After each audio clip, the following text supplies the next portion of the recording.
ਜਦੋਂ ਰੇਪ ਦੀ ਕੋਈ ਘਟਨਾ ਹੋਵੇ ਦੇਸ਼ 'ਚ ਤਾਂ ਕਿਹਾ ਜਾਂਦਾ ਹੈ ਕਿ ਮੌਤ ਦੀ ਸਜ਼ਾ ਦੇ ਦਿੱਤੀ ਜਾਵੇ। ਕੀ ਮੌਤ ਦੀ ਸਜ਼ਾ ਦੇਣ ਦੇ ਨਾਲ ਕ੍ਰਾਈਮ ਘਟ ਜਾਂਦਾ ਹੈ? ਜਸਟਿਸ ਐਸ.ਬੀ. ਸਿਨਹਾ ਨੇ ਬੜੀ ਅੱਛੀ ਜਜਮੈਂਟ ਦਿੱਤੀ। ਉਹਨਾਂ ਨੇ ਉਹ 'ਚ ਮੈਂਸ਼ਨ ਕੀਤਾ ਕਿ ਇੰਨੇ ਸਾਲਾਂ 'ਚ ਅਸੀਂ ਖੁਦ ਹੀ ਡਿਸਾਈਡ ਨਹੀਂ ਕਰ ਸਕੇ ਕਿ ਕਿਹੜੇ ਕੇਸਾਂ 'ਚ ਅਸੀਂ ਕੈਪੀਟਲ ਪਨਿਸ਼ਮੈਂਟ ਕਰਨੀ ਹੈ, ਮੌਤ ਦੀ ਸਜ਼ਾ ਕਰਨੀ ਤੇ ਕਿਹੜੇ 'ਚ ਨਹੀਂ ਕਰਨੀ। ਤੇ ਐਵੀਡੈਂਸ ਇਹਦੇ ਤੇ ਅੱਜ ਤੱਕ ਕੋਈ ਨਹੀਂ ਹੈ, ਨਾ ਹੀ ਅੱਜ ਤੱਕ ਕੋਈ ਸਾਇੰਟੀਫਿਕ ਸਟੱਡੀ ਹੋਈ ਹੈ ਇੰਡੀਆ ਦੇ ਵਿੱਚ। ਹੋਰ ਕੰਟਰੀਜ਼ ਹੋਈਆਂ ਨੇ, ਇੰਡੀਆ 'ਚ ਕੋਈ ਸਾਇੰਟੀਫਿਕ ਸਟੱਡੀ ਨਹੀਂ ਹੋਈ ਕਿ ਡੈਥ ਪੈਨਲਟੀ ਦੇਣ ਨਾਲ ਜਾਂ ਵੱਡੀ ਪਨਿਸ਼ਮੈਂਟ ਦੇਣ ਨਾਲ ਅਫੈਂਸ ਘਟਦਾ। ਇੱਕ ਪਾਸੇ ਅਸੀਂ ਗੱਲ ਕਰਦੇ ਹਾਂ ਆਰਟੀਕਲ 14 ਦੀ, ਜਿਹੜਾ ਕਹਿੰਦਾ ਇਕੁਐਲਿਟੀ ਬਿਫੋਰ ਲਾਅ ਤੇ ਇਕੁਅਲ ਪ੍ਰੋਟੈਕਸ਼ਨ ਆਫ ਲਾਅ, ਕਿ ਚਾਹੇ ਉਹ ਗਰੀਬ ਹੈ ਚਾਹੇ ਉਹ ਅਮੀਰ ਹੈ, ਉਹ ਕੋਰਟ ਦੇ ਸਾਹਮਣੇ ਇੱਕੋ ਜਿਹੇ। ਨਾਰਮਲੀ ਅਸੀਂ ਸੁਣਦੇ ਹਾਂ ਟ੍ਰਾਇਲ ਕੋਰਟ ਤੋਂ ਲੈ ਕੇ ਸੁਪਰੀਮ ਕੋਰਟ ਤੱਕ ਕਿ ਇਹ ਬੜੇ ਹਾਰਸ਼ ਬੈਂਚਸ ਨੇ, ਇਹ ਬੜੀ ਘੱਟ ਕਰਦੇ ਆ, ਇਹ ਬੜੇ ਸੌਫਟ ਬੈਂਚਸ ਨੇ, ਇਹ ਹਿਊਮੇਨ ਬੈਂਚਸ ਨੇ, ਇਹ ਜਲਦੀ ਸਜ਼ਾ ਨਹੀਂ ਕਰਦੇ ਜਾਂ ਘੱਟ ਸਜ਼ਾ ਕਰਦੇ ਆ। ਜਿੱਥੇ ਇਦਾਂ ਦੀ ਸਿਚੁਏਸ਼ਨ ਹੋਵੇ ਤੇ ਆਰਟੀਕਲ 14 ਕਿੱਥੇ ਰਹੇ? ਪਰ ਜਿਹੜਾ ਕੋਈ ਬਰੂਟਲ ਕ੍ਰਾਈਮ ਕਰ ਰਿਹਾ, ਨਿਰਭਇਆ ਦਾ ਕੇਸ ਹੋਇਆ, ਉਹਨਾਂ ਪੰਜਾਂ ਨੂੰ ਜੇ ਫਾਂਸੀ ਨਾ ਦਿੱਤੀ ਜਾਂਦੀ ਉਹ ਰਿਪੀਟ ਕਰਦੇ ਫਿਰ ਕ੍ਰਾਈਮ ਉਸ ਨੂੰ। ਸਟੈਟਸ ਇਹ ਸ਼ੋਅ ਕਰਦੀ ਹੈ ਕਿ ਪਨਿਸ਼ਮੈਂਟ ਦੀ ਗ੍ਰੈਵਿਟੀ ਨਾਲ ਆਫੈਂਸ ਖਤਮ ਹੋਣ ਦਾ ਕੋਈ ਲਿੰਕ ਨਹੀਂ। ਮੈਂ ਹੈਦਰਾਬਾਦ ਵਾਲਾ ਮਾਮਲਾ ਹੋਇਆ, ਪੁਲਿਸ ਨੇ ਬਾਅਦ ਦੇ ਵਿੱਚ ਜਿਸ ਤਰ੍ਹਾਂ ਕੀਤਾ, ਹਾਲਾਂਕਿ ਕਿਹਾ ਗਿਆ ਕਿ ਉਹ ਭੱਜਣ ਦੀ ਕੋਸ਼ਿਸ਼ ਕਰ ਰਹੇ ਸੀ।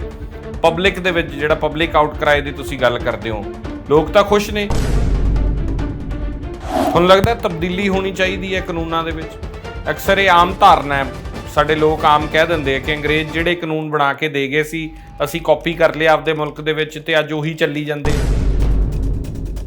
ਤੁਸੀਂ ਕਦੀ ਦੇਖੋ ਜੀ, ਜਿਹੜੇ ਪਬਲਿਕ ਪ੍ਰੋਟੈਸਟ ਨੇ ਉਹ ਕੋਰਟਸ ਨੂੰ ਤਾਂ ਗਾਈਡ ਕਰਦੇ ਆ ਜੀ, ਆਹ ਸਜ਼ਾ ਕਰੋ ਤੇ ਆਹ ਕਰੋ ਤੇ ਉਹ ਕਰੋ ਤੇ ਈਵਨ ਟ੍ਰਾਇਲ ਨਾ ਕਰੋ। ਕਦੀ ਕਿਸੇ ਨੇ ਐਗਜ਼ੈਕਟਿਵ ਨੂੰ ਜਾਂ ਸਟੇਟ ਨੂੰ ਜਾਂ ਪੁਲਿਸ ਨੂੰ ਕੁਐਸਚਨ ਨਹੀਂ ਕੀਤਾ ਵੀ ਤੁਸੀਂ ਕਿਉਂ ਨਹੀਂ ਪ੍ਰੀਵੈਂਟ ਕਰ ਸਕਦੇ। ਗਲਫ ਕੰਟਰੀਜ਼ ਦੇ ਵਿੱਚ ਇੰਨੇ ਸਖਤ ਕਾਨੂੰਨ ਨੇ, ਇੱਥੋਂ ਤੱਕ ਕਿ ਕਈ ਵਾਰੀ ਪਬਲਿਕ ਦੇ ਵਿੱਚ ਆ ਕੇ ਐਗਜ਼ੀਕਿਊਸ਼ਨ ਹੋ ਜਾਂਦੀ ਹੈ, ਤਾਂ ਹੀ ਉੱਥੇ ਕ੍ਰਾਈਮ ਘੱਟ ਹੈ। ਇਹ ਵੀ ਤਾਂ ਇੱਕ ਫੈਕਟਰ ਹੈ। ਸਾਡੇ ਇੱਥੇ ਤਾਂ ਡਰ ਹੀ ਨਹੀਂ ਹੈ, ਕਿਸੇ ਨੂੰ ਕਾਨੂੰਨ ਦਾ ਡਰ ਨਹੀਂ ਹੈ। ਕ੍ਰਿਮੀਨਲ ਪੋਟੈਂਸ਼ੀਅਲ ਅਫੈਂਡਰ ਜਿਹਨੇ ਕ੍ਰਾਈਮ ਕਰਨਾ ਹੈ ਜਾਂ ਕੋਈ ਸੋਚ ਰਿਹਾ ਕਿ ਮੈਂ ਕ੍ਰਾਈਮ ਕਰਾਂਗਾ, ਉਹ ਇਸ ਕਰਕੇ ਕਦੀ ਪਿੱਛੇ ਨਹੀਂ ਬੈਠਦਾ ਕਿ ਇਹਦੇ 'ਚ ਫਾਂਸੀ ਦੀ ਸਜ਼ਾ ਤੇ 10 ਸਾਲ ਦੀ ਬੜੀ ਹੈ। ਕਸਾਬ ਵਰਗਾ ਵਿਅਕਤੀ ਜਦੋਂ ਫੜਿਆ ਜਾਂਦਾ ਹੈ, ਜਿਸ ਨੇ ਪੂਰੇ ਮੁਲਕ ਦੇ ਵਿੱਚ ਹਾਹਾਕਾਰ ਮਚਾਤੀ, ਜਦੋਂ ਬੰਬੇ ਦੇ ਵਿੱਚ ਅਟੈਕਸ ਹੁੰਦੇ ਹੈ, ਨਿਹੱਥੇ ਬੰਦਿਆਂ ਨੂੰ, ਬੇਜਾਨੀਆਂ ਜਾਨਾਂ ਨੂੰ ਮਾਰਤਾ ਇਸ ਤਰੀਕੇ ਦੇ ਨਾਲ, ਉਹੋ ਜਿਹੇ ਵਿਅਕਤੀ ਨੂੰ ਫਾਂਸੀ ਕਿਉਂ ਨਾ ਹੋਵੇ? ਟੈਰਰਿਸਟ ਅਟੈਕ ਹੋ ਜਾਂਦਾ ਹੈ, ਉਹੋ ਜਿਹੇ ਵਿਅਕਤੀ ਫੜੇ ਜਾਂਦੇ, ਉਹਨਾਂ ਨੂੰ ਫਾਂਸੀ ਕਿਉਂ ਨਾ ਹੋਵੇ? ਸਤਿ ਸ਼੍ਰੀ ਅਕਾਲ, ਔਨ 에ਅਰ ਦੇਖ ਰਹੇ ਹੋ, ਮੈਂ ਹਾਂ ਸਿਮਰਨਜੋਤ ਸਿੰਘ ਮੱਕੜ।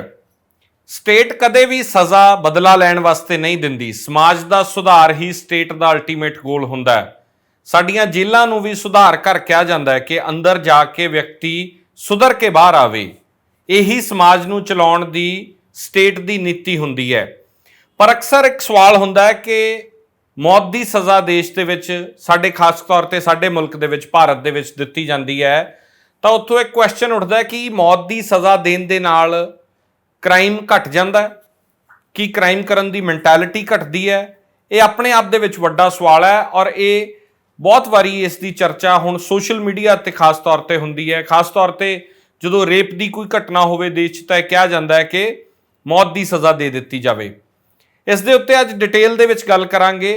ਪੰਜਾਬ ਦੇ ਸੀਨੀਅਰ ਮੰਨੇ ਪ੍ਰਮੰਨੇ ਵਕੀਲ IPS ਸੱਭਰਵਾਲ ਸਾਹਿਬ ਸਾਡੇ ਨਾਲ ਨੇ। ਸਤਿ ਸ਼੍ਰੀ ਅਕਾਲ ਜੀ, ਬਹੁਤ ਬਹੁਤ ਸਵਾਗਤ ਹੈ।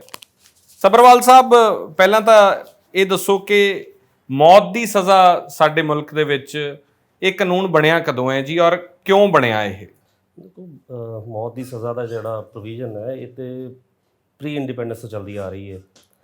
ਉਸ ਤੋਂ ਬਾਅਦ ਕਾਫੀ ਡਿਬੇਟਸ ਹੋਈਆਂ ਵੀ ਇਹ ਮੌਤ ਦੀ ਸਜ਼ਾ ਕਿਹੜੇ ਕੇਸਿਸ ਦੇ ਵਿੱਚ ਕਰਨੀ ਚਾਹੀਦੀ ਹੈ, ਕਿਹੜੇ 'ਚ ਨਹੀਂ, ਕਿਉਂਕਿ ਕੋਈ ਵੀ ਅਫੈਂਸ ਦੇ ਵਿੱਚ ਇੱਕ ਪਰਟੀਕੂਲਰ ਸਜ਼ਾ ਨਹੀਂ ਹੁੰਦੀ, ਇੱਕ ਰੇਂਜ ਹੁੰਦੀ ਹੈ ਪਨਿਸ਼ਮੈਂਟ ਦੀ।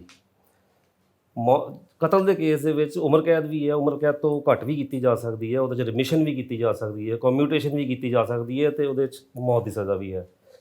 ਹੁਣ ਇਹ ਕਿਹੜੇ ਕਤਲ ਦੇ ਕੇਸਿਸ ਦੇ ਵਿੱਚ ਮੌਤ ਦੀ ਸਜ਼ਾ ਹੋਣੀ ਚਾਹੀਦੀ ਹੈ, ਇਹ time to time Supreme Court 'ਚ ਕੌਂਸਟੀਟਿਊਸ਼ਨਲ ਬੈਂਚਸ ਕੋਲ ਮੈਟਰ ਆਉਂਦੇ ਰਹੇ।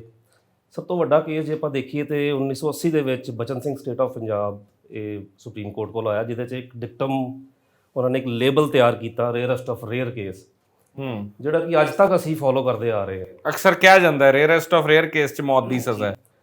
ਹੁਣ ਮੈਂ ਜਿੱਥੇ ਤੱਕ ਮੇਰੀ ਫੋਰੈਂਸਿਕ ਅਪਰੋਚ ਹੈ ਲਾਅ ਬਾਰੇ, ਜਿੰਨਾ ਕੁ ਮੈਂ ਪੜ੍ਹਿਆ ਹੈ, ਮੈਨੂੰ ਸਮਝ ਨਹੀਂ ਆਇਆ ਕਿ ਰੇਅਰੈਸਟ ਆਫ ਰੇਅਰ ਕੇਸ ਹੈ ਕਿਹੜੇ ਨੇ। ਇੱਕ ਪਾਸੇ ਅਸੀਂ ਗੱਲ ਕਰਦੇ ਹਾਂ ਆਰਟੀਕਲ 14 ਦੀ, ਜਿਹੜਾ ਕਹਿੰਦਾ ਇਕੁਐਲਿਟੀ ਬਿਫੋਰ ਲਾਅ ਤੇ ਇਕੁਅਲ ਪ੍ਰੋਟੈਕਸ਼ਨ ਆਫ ਲਾਅ, ਕਿ ਚਾਹੇ ਉਹ ਗਰੀਬ ਹੈ ਚਾਹੇ ਉਹ ਅਮੀਰ ਹੈ, ਉਹ ਕੋਰਟ ਦੇ ਸਾਹਮਣੇ ਇੱਕੋ ਜਿਹੇ ਹੈ। ਬਿਲਕੁਲ। ਤੇ ਕੋਰਟ ਵੀ ਚਾਹੇ ਏ ਕੋਰਟ ਹੈ ਜਾਂ ਬੀ ਕੋਰਟ ਹੈ ਜਾਂ ਸੀ ਕੋਰਟ ਹੈ, ਮੈਨੂੰ ਇਕੁਅਲੀ ਟਰੀਟ ਕਰਨਗੇ। ਇਹ ਦੋਨਾਂ ਦਾ ਮਤਲਬ ਹੋ ਗਿਆ। ਨਾਰਮਲੀ ਅਸੀਂ ਸੁਣਦੇ ਹਾਂ ਟ੍ਰਾਇਲ ਕੋਰਟ ਤੋਂ ਲੈ ਕੇ ਸੁਪਰੀਮ ਕੋਰਟ ਤੱਕ ਕਿ ਇਹ ਬੜੇ ਹਾਰਸ਼ ਬੈਂਚਸ ਨੇ, ਇਹ ਬੜੀ ਘੱਟ ਕਰਦੇ ਆ, ਇਹ ਬੜੇ ਸੌਫਟ ਬੈਂਚਸ ਨੇ, ਇਹ ਹਿਊਮੇਨ ਬੈਂਚਸ ਨੇ, ਇਹ ਜਲਦੀ ਸਜ਼ਾ ਨਹੀਂ ਕਰਦੇ ਜਾਂ ਘੱਟ ਸਜ਼ਾ ਕਰਦੇ ਆ। ਤੇ ਜਿੱਥੇ ਇਦਾਂ ਦੀ ਸਿਚੁਏਸ਼ਨ ਹੋਵੇ ਤੇ ਆਰਟੀਕਲ 14 ਕਿੱਥੇ ਰਹਿ ਗਿਆ? ਬਿਲਕੁਲ। ਨੰਬਰ 1। ਨੰਬਰ 2, ਜੇ ਅਸੀਂ ਬਚਨ Singh state of Punjab the judgement ਧਿਆਨ ਨਾਲ ਪੜ੍ਹੀਏ ਤੇ ਰੇਅਰੈਸਟ ਔਰ ਰੇਅਰ ਕੇਸ ਦਾ ਡਿਕਟਮ ਤੇ ਅਸੀਂ ਲੇਬਲ ਤਾਂ ਲੈ ਲਿਆ, ਪਰ ਅਸੀਂ ਉਹਦਾ ਜਿਹੜਾ ਲਿਟਮਸ ਟੈਸਟ ਹੈ ਅੱਗੇ ਉਹ ਅਸੀਂ ਛੱਡਤਾ। ਉਹ ਕਾਫੀ ਕੇਸਾਂ 'ਚ ਸੁਪਰੀਮ ਕੋਰਟ ਨੇ ਖੁਦ ਹੀ ਕੰਸੀਡਰ ਨਹੀਂ ਕੀਤਾ। ਉਹ ਕੀ ਹੈ? ਜਦੋਂ ਤੁਸੀਂ ਧਿਆਨ ਨਾਲ ਪੜ੍ਹੋ, ਜਿਹੜਾ ਕੰਕਲੂਡਿੰਗ ਪੈਰਾ ਹੈ ਬਚਨ ਸਿੰਘ ਦਾ, ਉਹ 2 ਪਾਰਟਸ ਜਜਮੈਂਟ ਆਈ। ਇੱਕ ਤੇ ਬੜੀ ਹੈਰਾਨਗੀ ਵਾਲੀ ਗੱਲ ਹੈ ਕਿ ਇੱਕ ਜਜਮੈਂਟ ਜਿਹੜੀ ਹੈ ਕੌਂਸਟੀਟਿਊਸ਼ਨ ਬੈਂਚ ਦੀ, 4 ਜੱਜਸ ਨੇ ਕਿਹਾ ਵੀ ਕੌਂਸਟੀਟਿਊਸ਼ਨਲੀ ਵੈਲਿਡ ਹੈ, 302 ਦੇ ਵਿੱਚ ਸਜ਼ਾ ਜਿਹੜੀ ਹੈ ਸਜ਼ਾਏ ਮੌਤ ਹੋ ਸਕਦੀ ਹੈ, ਕੌਂਸਟੀਟਿਊਸ਼ਨ ਅਲਾਉ ਕਰਦਾ ਹੈ। ਇੱਕ ਜਸਟਿਸ PN ਭਗਵਤੀ ਆਪਣਾ ਵਿਊ ਦਿੰਦੇ ਆ ਕਿ ਨਹੀਂ, ਮੈਂ ਡਿਸੈਂਟਿੰਗ ਹਾਂ, ਪਰ ਮੈਂ ਆਪਣਾ ਵਿਊ ਗਰਮੀ ਦੀ ਛੁੱਟੀਆਂ ਤੋਂ ਬਾਅਦ ਦਵਾਂਗਾ। ਉਹ ਖੈਰ ਚੱਲਦਾ ਤੁਸੀਂ ਜੇ ਧਿਆਨ ਨਾਲ ਦੇਖੋ, ਬਚਨ ਸਿੰਘ ਦੀ ਜਜਮੈਂਟ 2 ਪਾਰਟਸ ਹੈ। ਜਿਹੜਾ 4 ਜੱਜਸ ਦਾ ਕੰਕਰਿੰਗ ਬੈਂਚ ਸੀ, ਉਹਦੀ ਜਜਮੈਂਟ ਆ ਗਈ 1980 'ਚ, ਤੇ ਡਿਸੈਂਟਿੰਗ ਜਜਮੈਂਟ ਆਉਂਦੀ ਹੈ 1982 'ਚ।